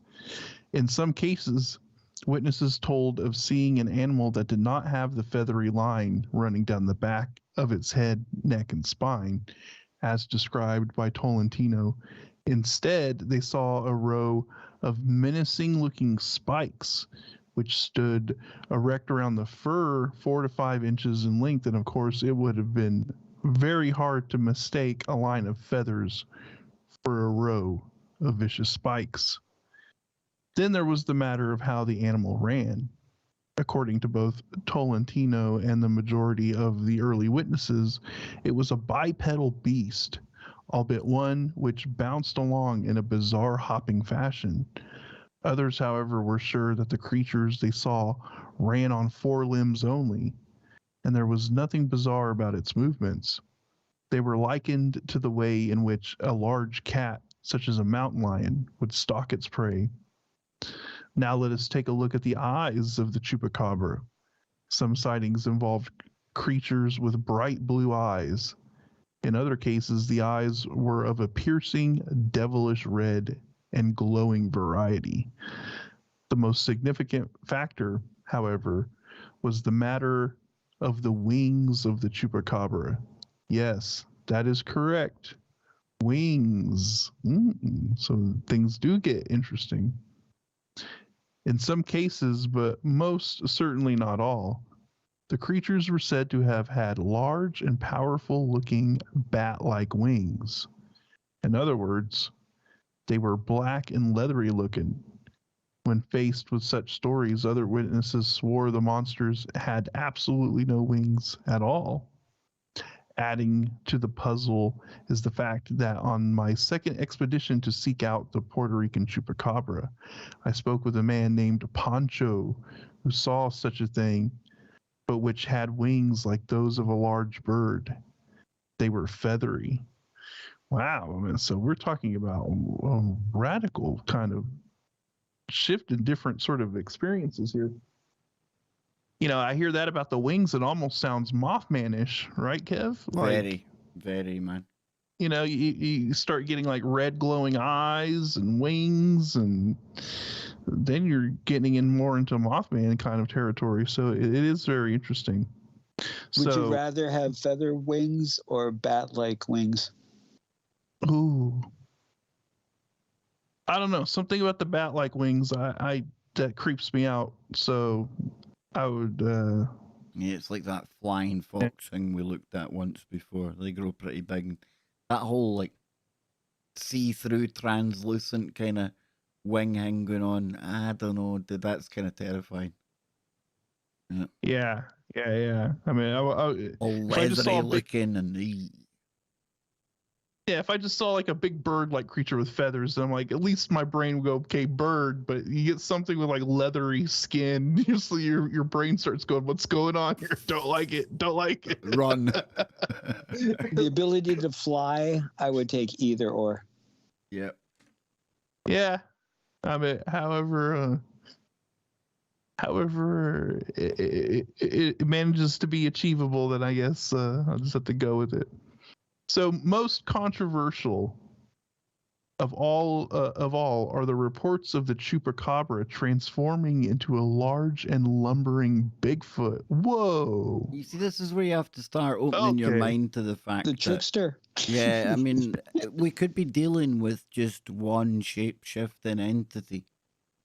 It just takes various forms, you know.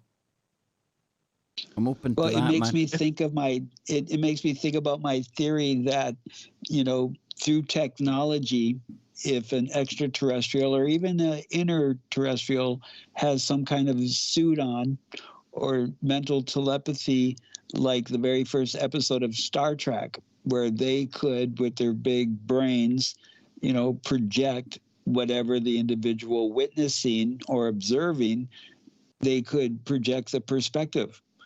So like if you saw me and I was alien to you and I did not want you to know my true shape, if I had the ability either through technology or mental telepathy to be like, all right, this individual would be more apt to seeing a Bigfoot.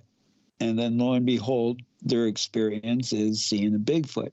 But someone else, they might be able to accept a dogman better or a chupacabra, or, you know, depending on the circumstances. And again, we go back to what we were just talking about, the trickster. Yeah. So Redfern here says, I should stress that such reports are rare and few and far between. However, I do have 11 such reports in my files. In all the cases, the witnesses saw the chupacabra engulfed by a near blinding white light and then mutating into a large hair-covered humanoid before their startled eyes. When we put all of this information together, we are clearly faced with a major-sized conundrum. How can one Discombobulator. a discombobulator, right? How can one creature take on multiple appearances and forms? Well, the answer is that no normal animal can do such a thing. But there is nothing normal about the chupacabra. Rather, everything suggests that it is undeniably abnormal. As on all my trips to Puerto Rico, I have heard several, often repeated theories for what the beasts are or may be. And we'll be heading to break. Look at that. Brent Yeah. Thomas is in the chat room. He's ready to take you through the paranormal portal right here on TFRlive.com. We'll be right back. More to come after the break.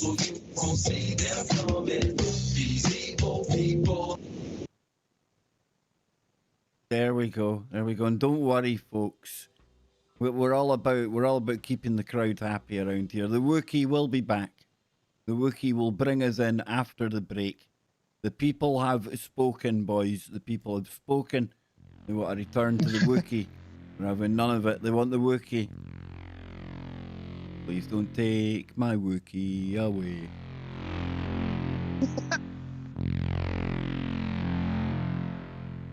Take me to your leader.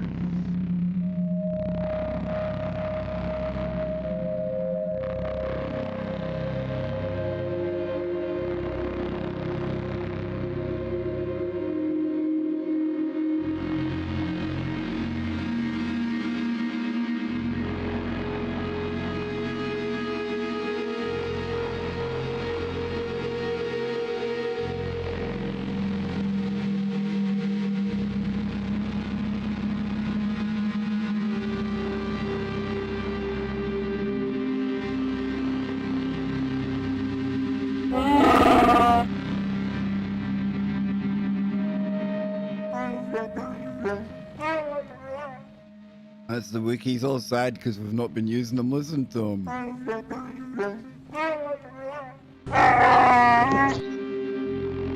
He's very upset. Oh, he's absolutely incandescent with rage.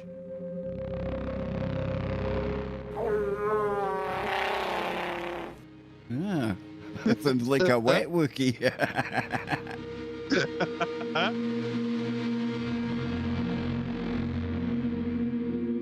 That was the chupacabra trying to change into a Wookiee. You cannot fake the Wookiee.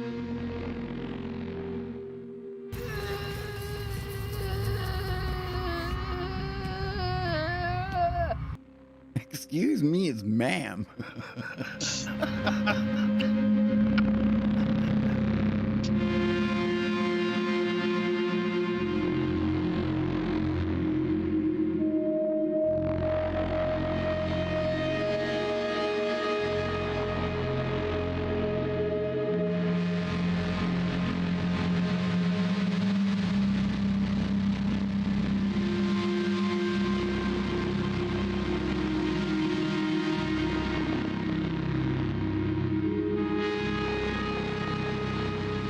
Tell you what, man, it sounds like that's come to us straight from the top 10 torture tracks at Gitmo, doesn't it? Dear Lord, what do you want to know? I'll tell you anything. Stop it.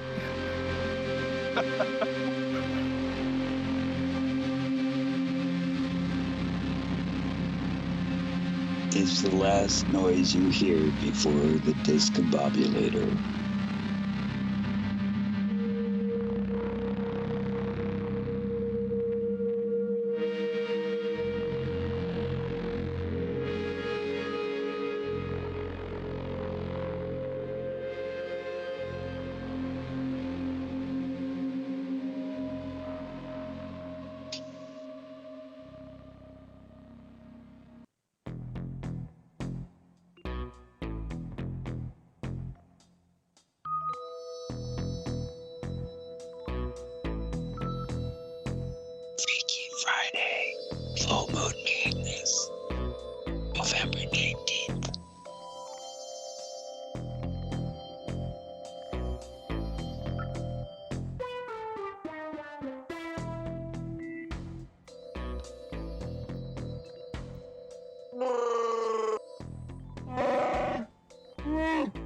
Yes, indeedy.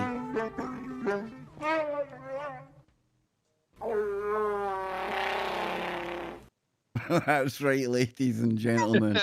The Wookiee is back. He's been unleashed.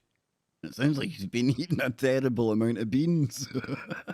I was about to say, Wookie just got back from a trip to Taco Bell, but hey, There are too many of those You like cricket that one, burgers. Scott? You like that? Yeah, you like that, yeah. whoa! He's like, oh.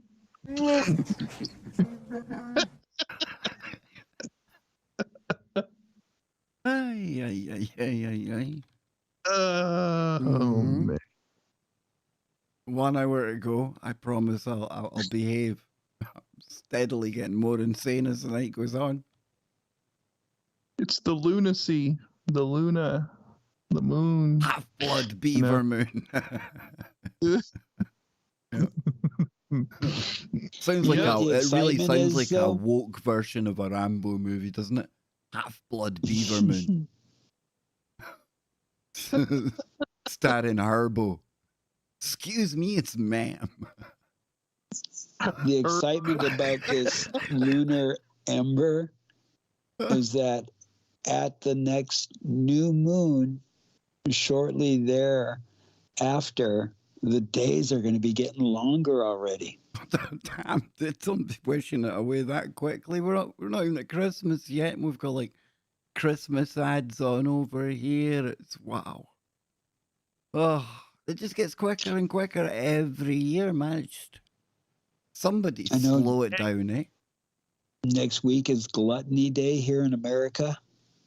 Oh, yeah, that Thanksgiving thing going on, yeah. Mm-hmm. Thanks for taking. What you got planned for that one, Scotty? I imagine there's a big Mama's cooking a big feast that day, isn't she? Yeah. Over here at this location, it's a quite a feast that occurs every year. So Can imagine, dude. yeah, it's You guys pretty have wild. like turkeys the size of me. Like it's like crazy, dude. You guys must have like bigger kitchens and ovens than us over here to cook the size of beasts that you cook. Yeah, to feed the size of family we have, you've got to you almost run it like a restaurant kitchen, Like a horse coming in, man. I called today about my organic turkey, and I'm getting a 16-pound organic turkey. Nice. And I asked if I could be on the waiting list if somebody doesn't pick up their turkey. And then I said, how big are you getting turkeys this year? And she said that they had a 25-pound organic turkey. Wow. Nice. Yeah. Yeah, that could give me Like a turkey wild rice pterodactyl, soup man. for like a year. Isn't that like you stop being a turkey at some point and you become a pterodactyl? I'm a firm believer in that, man. Hey, this goes back to what I was saying. Maybe we were talking about a little bit of that evolution thing. The turkeys are starting to evolve back into their dinosaur form. Well, imagine back in the day when they had like the Rock, not Johnson, but the Rock, that giant bird that, I mean, I guess you could say it was a thunderbird, because any bird that's big enough when you hear it squawk makes you think of the thunder. I'd call it a thunderbird. But imagine those birds back in the day if my ancestors were actually like cooking them periodically. They probably were. I mean, if you think about it, they happen to come across one of those or get a hold of one of those, the amount of meat that they would probably provide. Absolutely, man. Crazy. Yeah, I mean, think about it. Ancient man used to hunt woolly mammoths. Think about how much meat and fur, just everything that could be supplied by, taking one of them big beasts down. It's crazy. So, we'll finish up with this little chupacabra thing here, and then can move on to whatever you have lined up. Oh, I've got So, the story of something we've not heard of before. okay, nice. So Mr. Redfern finishes off here by saying, on all my trips to Puerto Rico, I have heard several, often repeated theories of what the beasts are or may be. The list includes alien beings, giant bats, and the products of secret labs run by scientists engaging in bizarre genetic cloning and gene splicing experiments. And there is one more theory, that the chupacabras were invoked. Oh, have you ever thought about this one, Kev? Or conjured up by clandestine groups that engage in the black arts and who are directly responsible for creating a portal, or what we might call a supernatural doorway that lets the monsters enter our world at will. I'm offended you have to ask if I'm into a bit of that, Scott. That's absolutely where I'm hanging my hat. Yep. Yeah. On the this one on the table for you. Yeah. It says, there is no doubt at all that Puerto Rico is home to multiple cults and secret societies that engage in animal sacrifice. I like it. Ritual magic and occult practices. I know that as I have had the opportunity to speak to a few of them, they are dangerous and powerful bodies, ones not to be crossed with. The most likely scenario to explain the nature and presence of the Puerto Rican chupacabra, however, is that it is the shape-shifting denizen of another realm of existence. It is a monster that, when called forth, eagerly made a new home, as well as an entirely new hunting ground on the island, and has no intention of returning to the weird realm from which it surfaced. I like There it, we go. dude. Good chupacabra woo. Got to get the chupacabra's name back out there. Making chupacabras great again, man. Yes, indeed. So have we ever dipped our toe into the world of something called the shurel? This is the local term in Pakistan for a demon. Oh. Yes. So we're going to come over to r/no sleep. Oh, yes, the no sleep segment, folks. Get ready. I'd never heard of one of these before. It says, encountered a shurel, or a demon, in Pakistan. And I dug up what it looks like and things. It's a scary feminine type entity. The shurel, there was an R, but I dug up on it. But just to give people an idea before we launch into this, because I had no idea what this shurel was meant to be. But I visited Pakistan with my mum in 2019 to see her relatives over there. They live in a remote village in Kashmir in a very large house, and it's a really beautiful place. Let's fast forward. Every night I would take the guard dog out for walks in the valleys, and my family and the locals would tell me I shouldn't be going out in the mountains after Maghrib, the Islamic sunset, or when it's past sunset. Don't sit under trees, etc. I would just ignore them because they're all religious and paranoid about jinns and spirits, and I don't believe in any of that. It was about 9 p.m. and everyone was getting ready to sleep, and it was around -10 degrees as usual as I went out for a walk with the dog. And I was about 20 minutes into the mountain pass when I decided to sit down for a break. Oh boy, under a tree. The sky was extremely beautiful. There was absolutely no light pollution whatsoever. So I decided to sit there a little longer, and I've never saw the stars so clearer. As I'm about to get up and carry on, I noticed my dog, all of a sudden, had just frozen still, not even moving at all. I couldn't hear his breath or anything.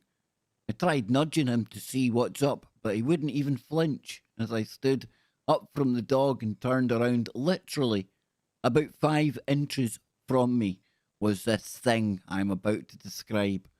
When I saw it, my heart just dropped.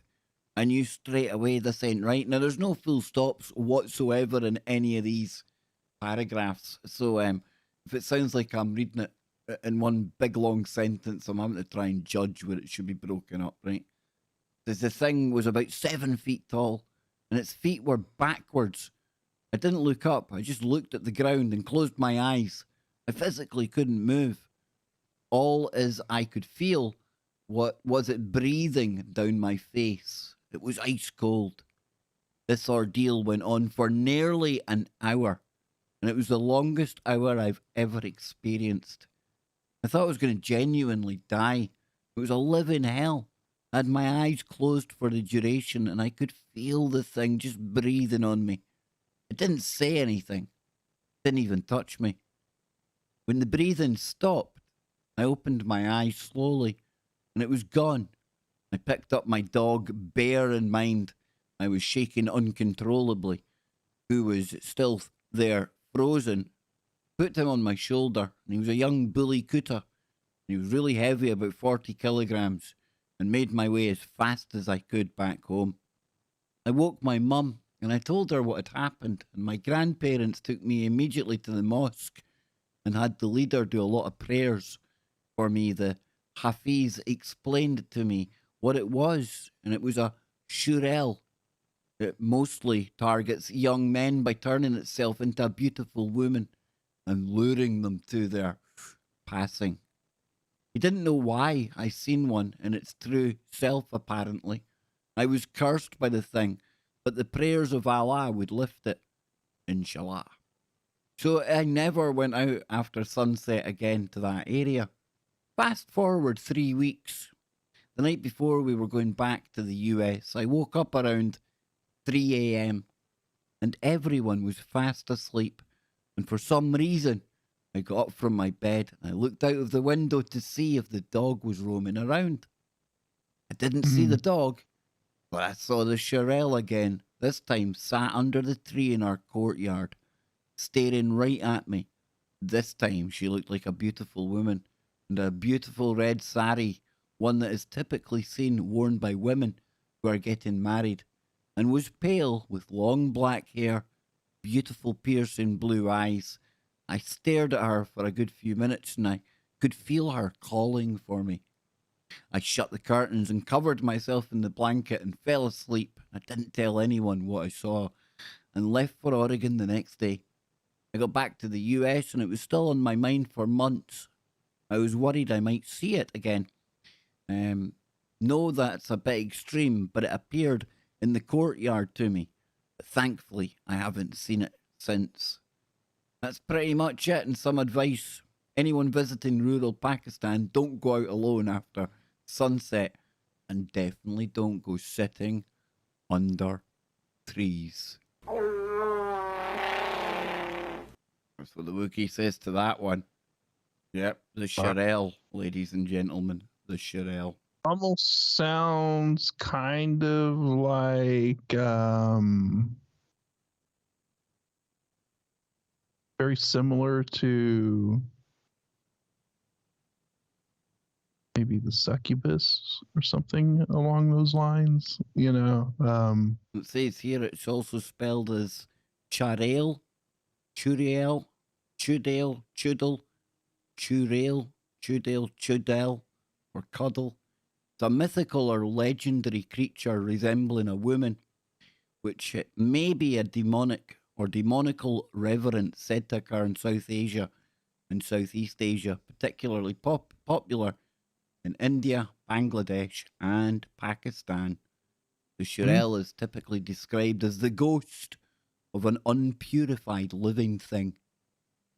But because she is often said to latch onto trees, she is also called a tree spirit. According to some legend, a woman who passes during childbirth or pregnancy, or from suffering at the hands of her in-laws, will come back as a Shirelle for revenge, particularly targeting the males in her family. Oh, So, yeah, there you go. Karma. Karma comes in the form of a Shirelle. Says under there that the Shirelle has the ability to shapeshift. There you go. So, yeah. Why we shouldn't be surprised, right? Of course not. Of course not. So yeah, that's a new one on me.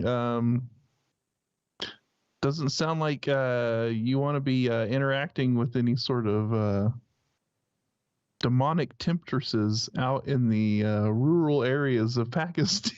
It's always fascinating to hear the kind of the local lore, though, like different cultures. I mean, I know we go back in the American, the Paleo-American, we've got our Paleo-Australian friends, but so many other different parts of the world with that rich, ancient history, lore, myth.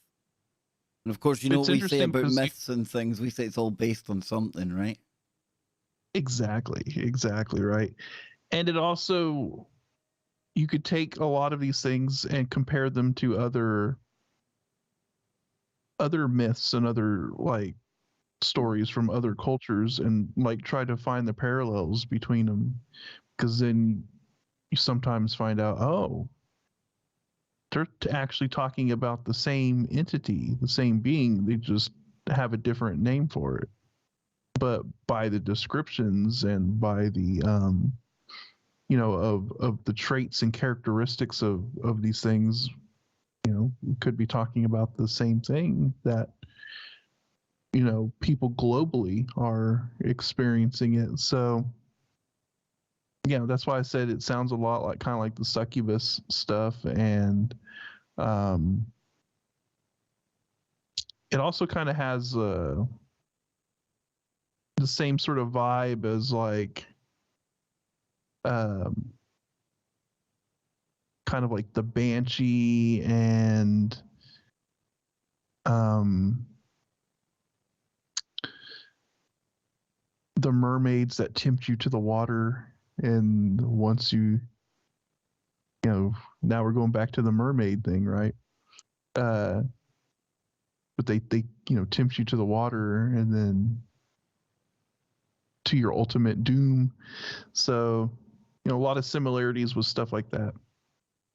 It's interesting. Remember, man. You were talking about I think it was a chupacabra. We got into the flying one, and almost a shapeshifter into like the Bigfoot type entity. I've got a candidate. I've got a candidate that wasn't talked about. Found it there in the A to Z of cryptids, and the candidate is, drumroll. Yeah, drumroll, and here we go. It is the bat squatch. Oh, the bat squatch. Nice. Yeah, bat squatch is a flying cryptid that was allegedly seen near Mount St. Helens in the 1980s.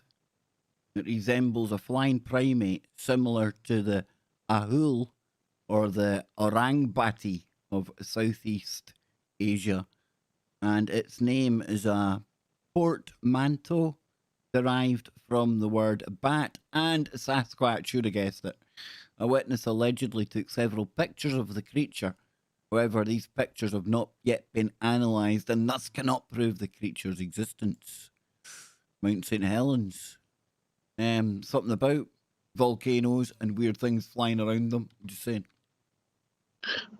Yeah, there's probably a lot of energy and weirdness going around Mount St. Helens, because obviously it's just a highly active zone, just geologically. Obviously, you had the eruption of Mount St. Helens back in the 80s and all that, but yeah, there's probably a lot of weird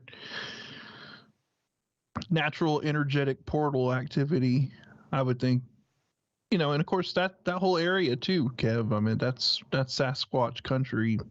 that's cryptid country up there in general. So it wouldn't surprise me if you had a wild bat squatch type creature flying around out there. Okay, I've got one for you. How about a cynocephaly? Now, this is weird because Oh. this kind of ties in with, like, think of what we've been talking about tonight, folks. And I clicked on this because, well, what on earth's name's a cynocephaly? We'll get into this. Wait, you see this. It says the cynocephaly exists in the mythology of Europe, India, and China.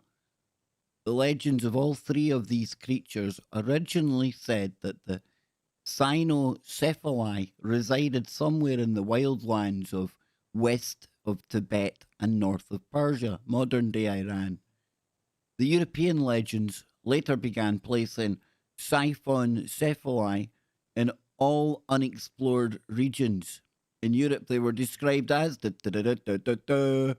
dog-headed people, sometimes as dog-headed hairy giants that have something in common with hairy humanoids. In the legends from India and China, the cynocephali were described as shapeshifters who could change from human to dog, but who always retained some animal features when they became human again. If the cynocephali actually did exist, it would be hard to decide what sort of animal they might be. Some of the legends might be garbled accounts of baboons, monkeys with dog-like snouts. Today, this explanation has been mostly dropped. Further studies have suggested that the cynocephali tales are actually based on dog ancestor origin myths from tribes who were considered filthy barbarians, you pesky barbarians, by more civilized writers in India and China. According to these writers, whole races of people were deliberately deleted because they weren't human. They were really monsters. When these myths were imported to Europe, they became even further changed from their originals. And the European cynocephaly is often quite different than the creature of the original legends. Since there do not seem to be any sightings of these creatures today, thank goodness I say, most cryptozoologists ignore them.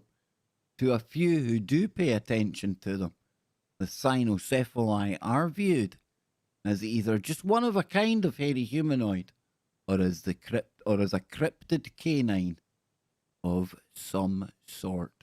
There you go. Very fascinating. I like that name, cynocephaly. It has a very Cynocephaly, like that one they say, that tickling your cryptid box, brother. Mhm. Oh, he's shifting into dog. He's going to start barking, isn't he? He can't see. That muted button already, Gerg. That pesky mute button, they say. I'm sorry, I'll get it straightened out at one point or another. Hang on, right? But has there... You deserved a drum roll. Come on, man. It was like that, the whole build-up going on. How many of these occurrences, I was trying to think of these cryptos or stuff that are seen during the day? Ooh, daywalkers, man. Now you're talking. Because you hear a lot about these, at nighttime and stuff. I think I remember a Chupacabra day witnessing at one point long ago, but I'm not 100% sure on that. But do either of you gentlemen recall any of these occurrences happening? I remember back in the day, it was like one of the alleged photographs of a chupacabra. Now, albeit a one that had deleted some way. It was during daylight. I'm not sure if they're just a nighttime thing or not, but no, it's interesting, I mean, the cryptid sightings in general, I think that there's a mix, really, eh? It's pretty much a mix, I would say, when it comes to Bigfoot, because I mean, the famous Patterson film, right? That was daytime. You know, you have a lot of Bigfoot sightings in video Probably hear it during more the at day. night. You'd probably hear it more at night, right? Unless you're up close and personal. Yeah, you really don't see much in the night, but you get the audible reports of stones being thrown, wood knocks, and maybe their tents being kind of messed with or whatever. But yeah, I guess it's sort of a mixed bag, with daytime and nighttime stuff going on. But Whoa. I think things get crazier in the night. Here we go. Howling at the moon. One segment to go. I know, Wookie. I know, but we'll be back next week. Wook, it's okay. Don't lose all hope, Wookie. Not yet. I'm just picturing the Wookiee storming off, throwing his hands in the air whenever he does that. Well, screw you guys. I'm going home. Yeah.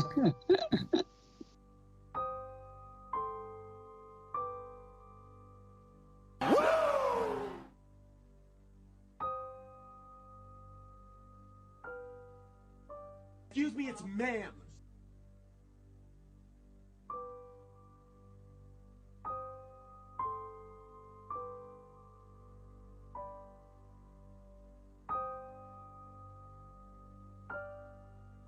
And the last card would be the extraterrestrial threat. Oh. Oh, indeed.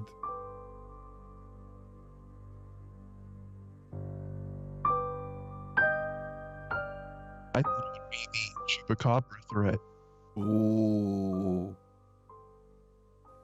This is the most serious threat that you have faced ever in your existence, in your national existence. You have to rise to the occasion. Indeed. Bakshi's war cries getting us going. It's man against Chupacabra out there, folks. I bet Bakshi could fight off Sherelle. Oh, absolutely. Absolutely, dude.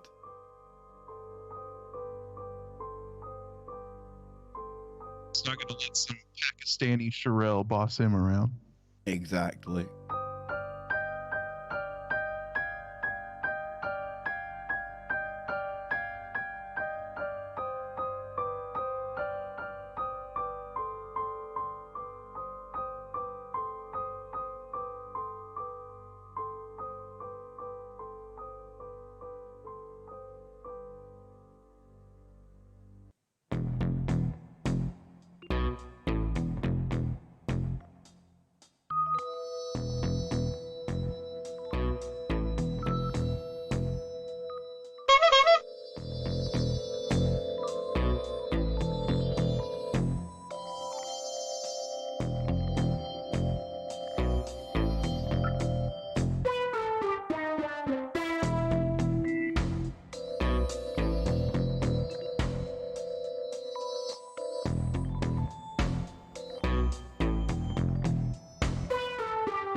Yes, indeed. It's the final segment of Freaky Friday. And that means the Wookiee is a very, very sad Wookiee. Yes, very sad indeed.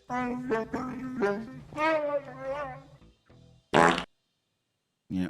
Oh, things have escalated with the Wookiee. Yeah, definitely a stomach bug going on there.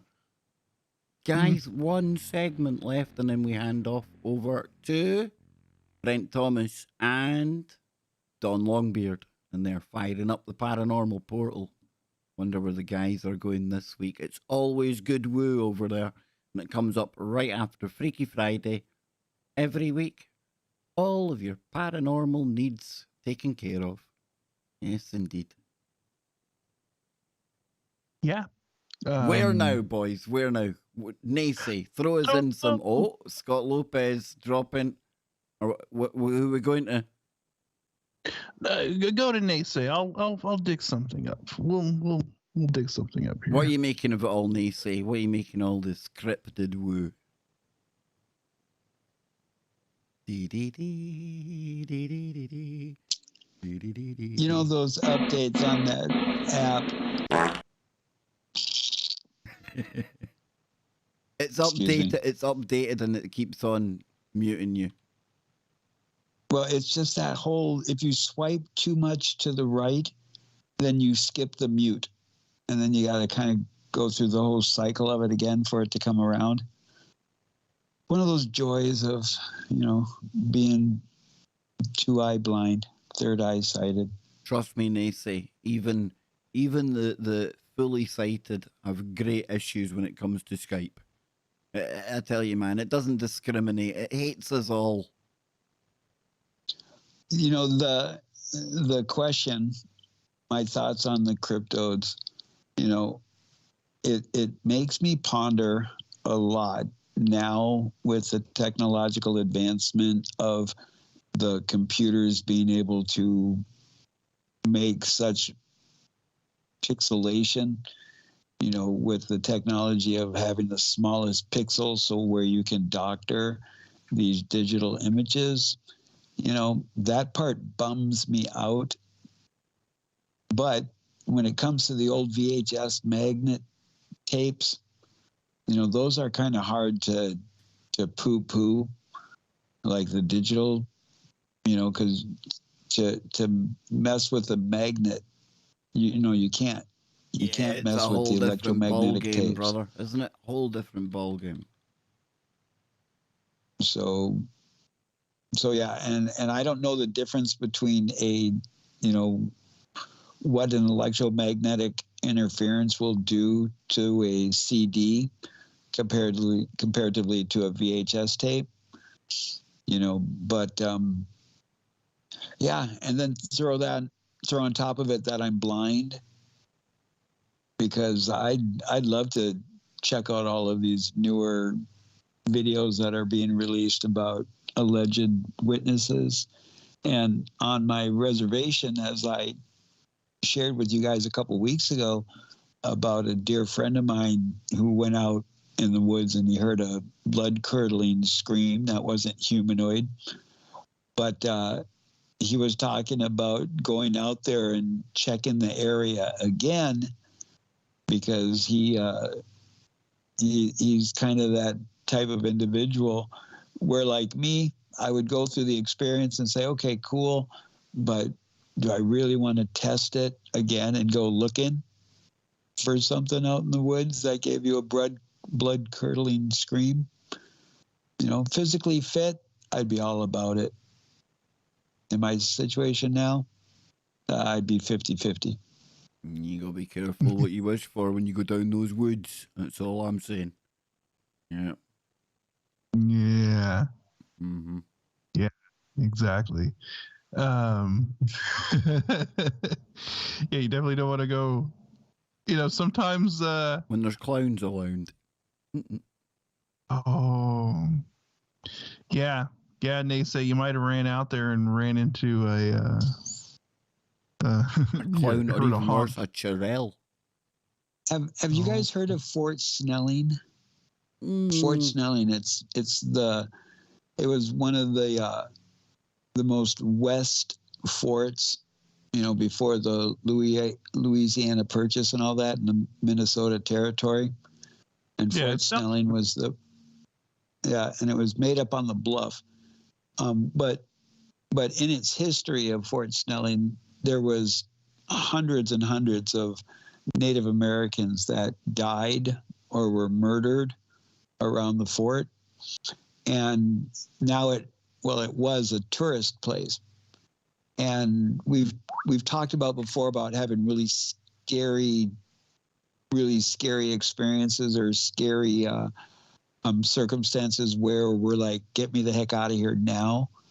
I don't recall if I shared that, but down there in the woods at Fort Snelling in their observation trails, there was one time when me and a friend, we went there to go check it out.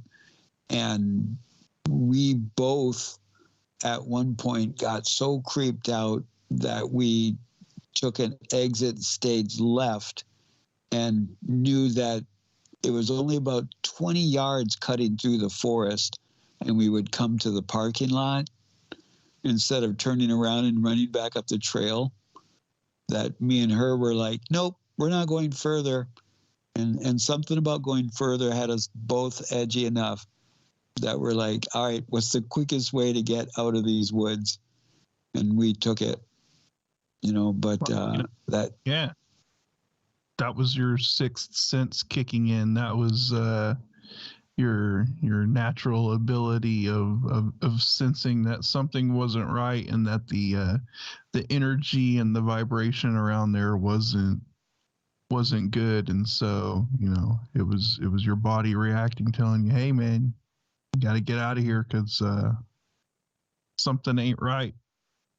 But from what you described, right, with all of the stuff that had taken place around that area, around that fort, it wouldn't surprise me in the least that there was all kinds of activity and weirdness going on in the woods and stuff around there.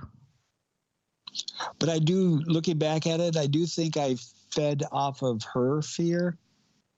And maybe it was more of that, toxic masculinity of having to protect her.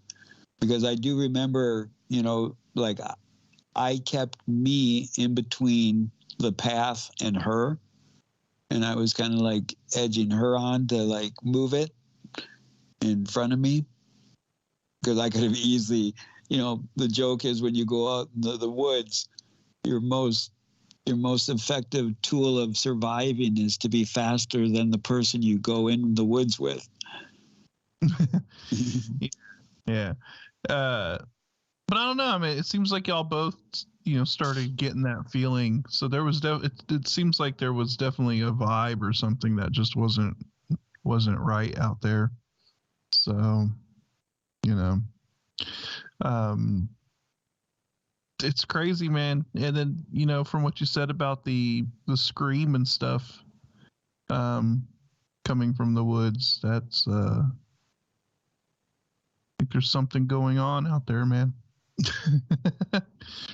Yep. No, southeast corner of the White Earth Reservation is, even up and down the east border of the reservation, which is up alongside the Minnesota Chippewa State Park or Forest. There's some strangeness in that area. And I keep wanting to get some of my friends to come on the show, and share this, but, some natives are kind of shy about doing it. But maybe one of these Freaky Fridays, there's a big fish that I'm trying to catch, and I think I might be able to get him on soon. Yeah, it'll be interesting, What a mess. It'll be interesting. Oh, we were just talking about some of the strangeness that was going on in the woods around the reservation over there that Nase was talking about, and then the Fort Snelling and how he had an experience out there with a friend of his. Creeped out. Getting creeped out bad vibes, you know, I would feelings imagine of a just lot of your you know, battlegrounds over there, forts as well. I would say yeah, these places have got to be like over here. I'd imagine there's a lot of ghostly goings-ons around there. yeah, Speak to Lon no doubt. Strickler. He often talks about Gettysburg, a world famous place of the battle. You know. Over here I've done Culloden Moor, and that is eerie. It really does. I know your imagination can play a lot into it, but at the same time, it's like it's overwhelming on your senses that something's I gone was down say there. you go to a place like that, and it's like you feel the weight of Yeah, that's like exactly a something weight, there. man. You're thrust back there, dude. Yeah, it's pretty wild.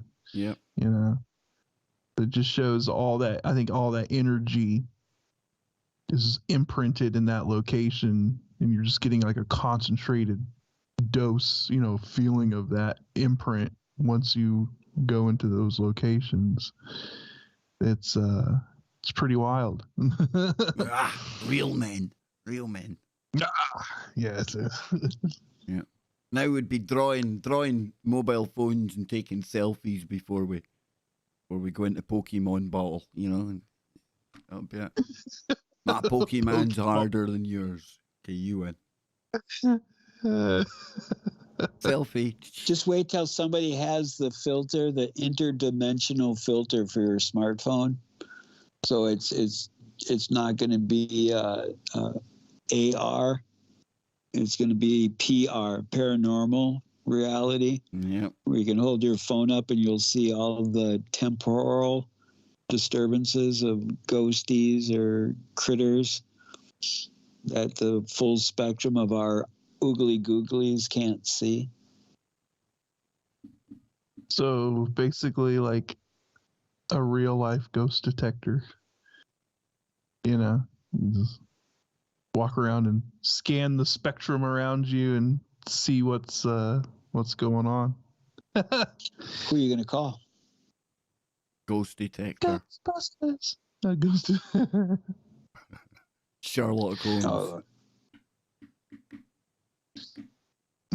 I Sherlock. That'd be a good name for a modern day Sherlock, right? I Sherlock. Yeah, I Sherlock. Yep. You could be like a He just- robot. You could be like an organic robotoid. He just scans everything. I Sherlock. Yes. oh, Kev, did I leave my purple robe there at your place last full? Oh, dang, we're on the air still. Sorry, a little bit of a brain fart there.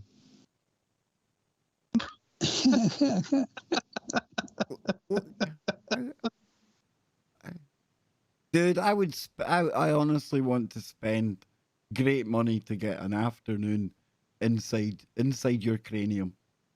I reckon that would be absolutely. I don't know if I could recover. I don't know if I could come back from it. You know, I don't know. I just need to know how I it cannot- works, man. I want to know how the inner networks of NASA work. I need to know, dude. I can't confirm or deny that I may or may not be sane in an insane world, or just sane in an insane world. Dude, I tell you, man, 7.5 billion insane people thinking they're sane right now. So at this point, it'd be weird if we weren't insane, right? Yeah. If you're not insane, you're not paying attention. There you go. Yes, indeed. Words of wisdom. Where are we going? Because we got. How did you get to like a purple cloak, dude? Well, because it was the full moon and the ritual that we had to do.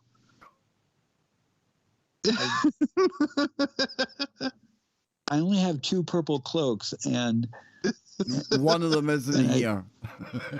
right. So maybe Scotty, if you can check around your place there. Purple you know we cloak, can't- purple cloak. That was the song. We're not Prince allowed to should have had. ritual at the same location. That's the song each that's the song Friday. Prince should have had. Purple cloak. Purple woke. Purple cloak. Nothing woke. I don't want any color of wokeness. No. Let's bring cloaks back. I've said that for a while. Yep, cloaks would be very good. You can make a dramatic entrance in any room, establishment, situation with just a Not like Lando twirl. Calrissian. twirl of the cloak, man. When you come in and doff your top hat's a hard one, but not a look that everyone can pull off, let alone a 5.5 foot tall Scottish guy. I'd give it a go. Or we could get you one of those elven cloaks. Absolutely. I've almost got the ears for it anyway. I, Sherlock, in my cloak.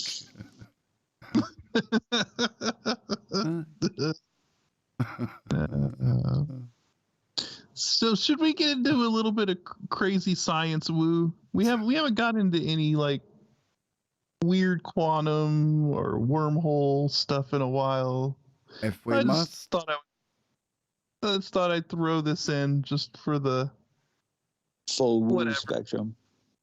for the full woo spectrum. It's random it. grab bag throw. So we have a new paper shows that wormholes can work without collapsing before you get through to the other side. So a little more confirmation of the possibilities.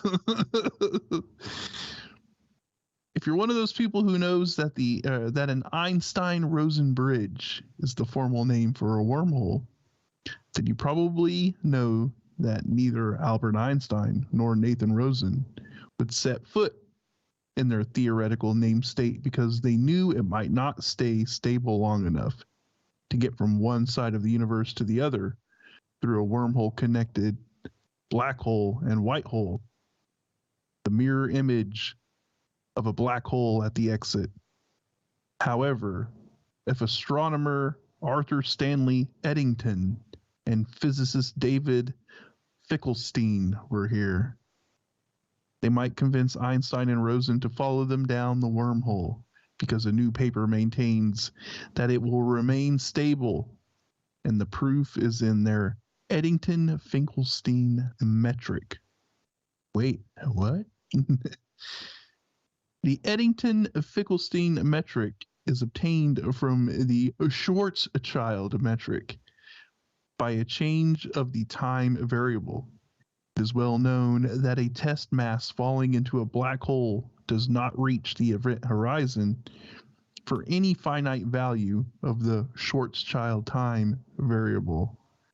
Time, by contrast, we show that the event is reached for the final value of the Eddington-Finkelstein time variable t when we study in Eddington-Finkelstein time the fate of a massive particle traversing an Einstein-Rosen bridge and obtain a different conclusion than recent proposals in the literature. We show that the particle reaches the wormhole throat for a finite value of t1 of the time marker t and continues its trajectory across the throat. For t is greater than t1, such behavior does not make sense in Schwarzschild time, since it would amount to continuing the trajectory of the particle beyond the end of time. Woo! Wild scientific stuff going on here. Yes, His eyes are far too close together. I'm just saying. So if there. you think about a drop of water, and you're dropping a drop of water into a surface area of water, the rate that water goes through and how the water closes up behind the drop of water is kind of like the allegory of the wormhole, that once you enter the wormhole, that it starts collapsing behind you so quickly that before you get through it, it would collapse on you because you can't move fast enough through it. If that gives you a better visual of what you're sharing. Yeah.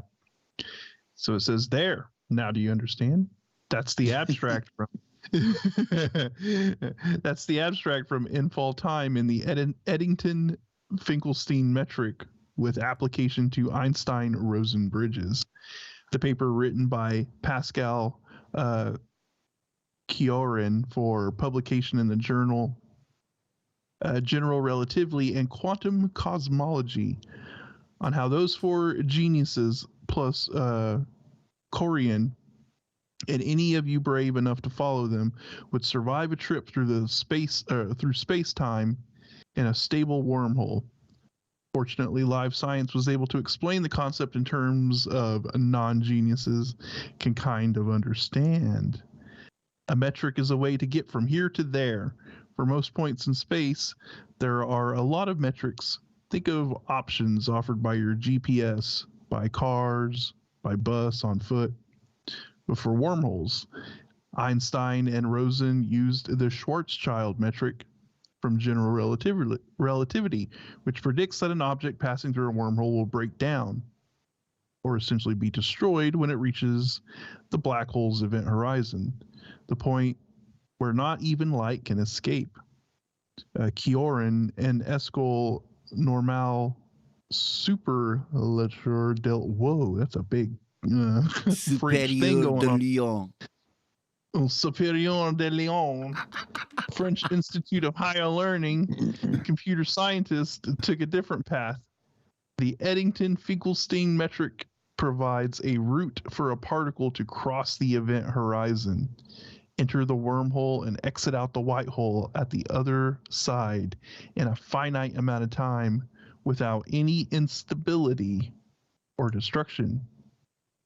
Did Corian drop the mic and book a trip through the nearest wormhole? Unfortunately, metric didn't misbehave at any point in that trajectory. The Eddington-Finkelstein metric only solves the gravity challenge of getting past the black holes at either end of the wormhole. It doesn't address the thermal dynamics, heat and energy inside the wormhole, which other theories suggest would break the black hole, wormhole, white hole apart before anyone could set foot in it.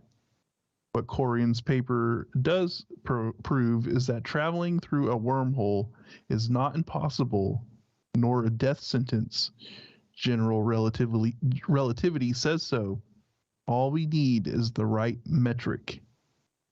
Can you plug a black hole and a white hole into Google Maps? Probably. There's probably a couple have been found down at Antarctica. I would imagine everything else has been Black found down hole plug. there. Yeah. Yeah. So there we go. You know, a little more research, a little more papers being written showing that, you know, maybe these things can be stabilized, and the possibility of us slipping That's through why it'd these be things. great being a theoretical physicist, wouldn't it?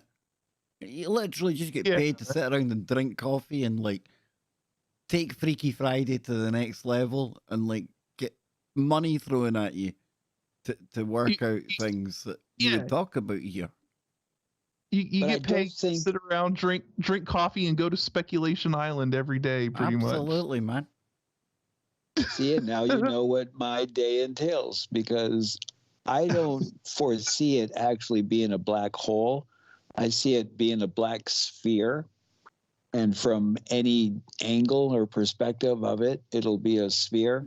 However, when you go into the sphere, once you get to the center of it, I think you come out a sun. And the biggest challenge is when you go into a black hole, how do you have the technology to come out through a sun without burning up before you escape far enough from the sun that you don't burn Exactly. up? If that's what you that was ponder on the- a day, Nacy, that tells me that us boys suffer from nothing other than first world problems. The very first world problem to figure out how you get through that sun at the other end of a black hole. Hey, I'm for you it, know. dude. I'm for it. I think it could be a Stargate type thing going on. There was a TV show. It was one of the Stargate franchises where they would dip down and they would like use the power of the local star to power up the Stargate, and then woof, away they would go. You know. So yeah. Well, I think in each solar system, at the center of the solar system is a sun, And at the furthest edge of the solar system is the black sphere. Because in my whole realm of the whole spectrum, positive, neutral, and negative, the sun in the center would be considered, one pole, and the other pole would be the black hole, and everything in between, where all the planets spin around. Yep, and from a distance, it looks like a giant infinity symbol, where there's the black hole and then the sun with all the different celestial bodies rotating around each other.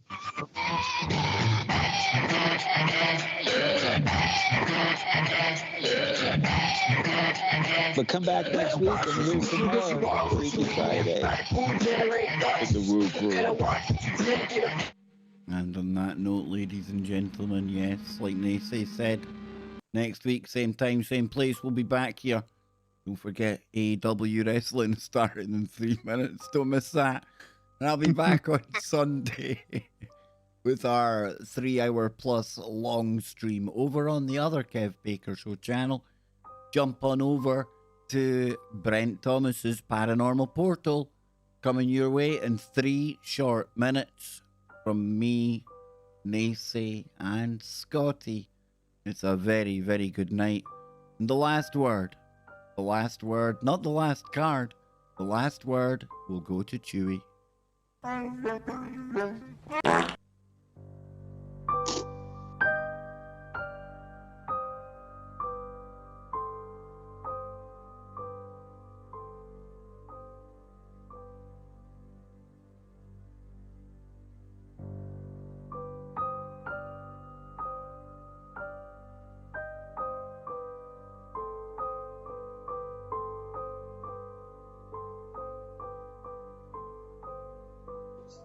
Our battle was in defense of the hallowed tenets of liberty, fraternity, equality before the law.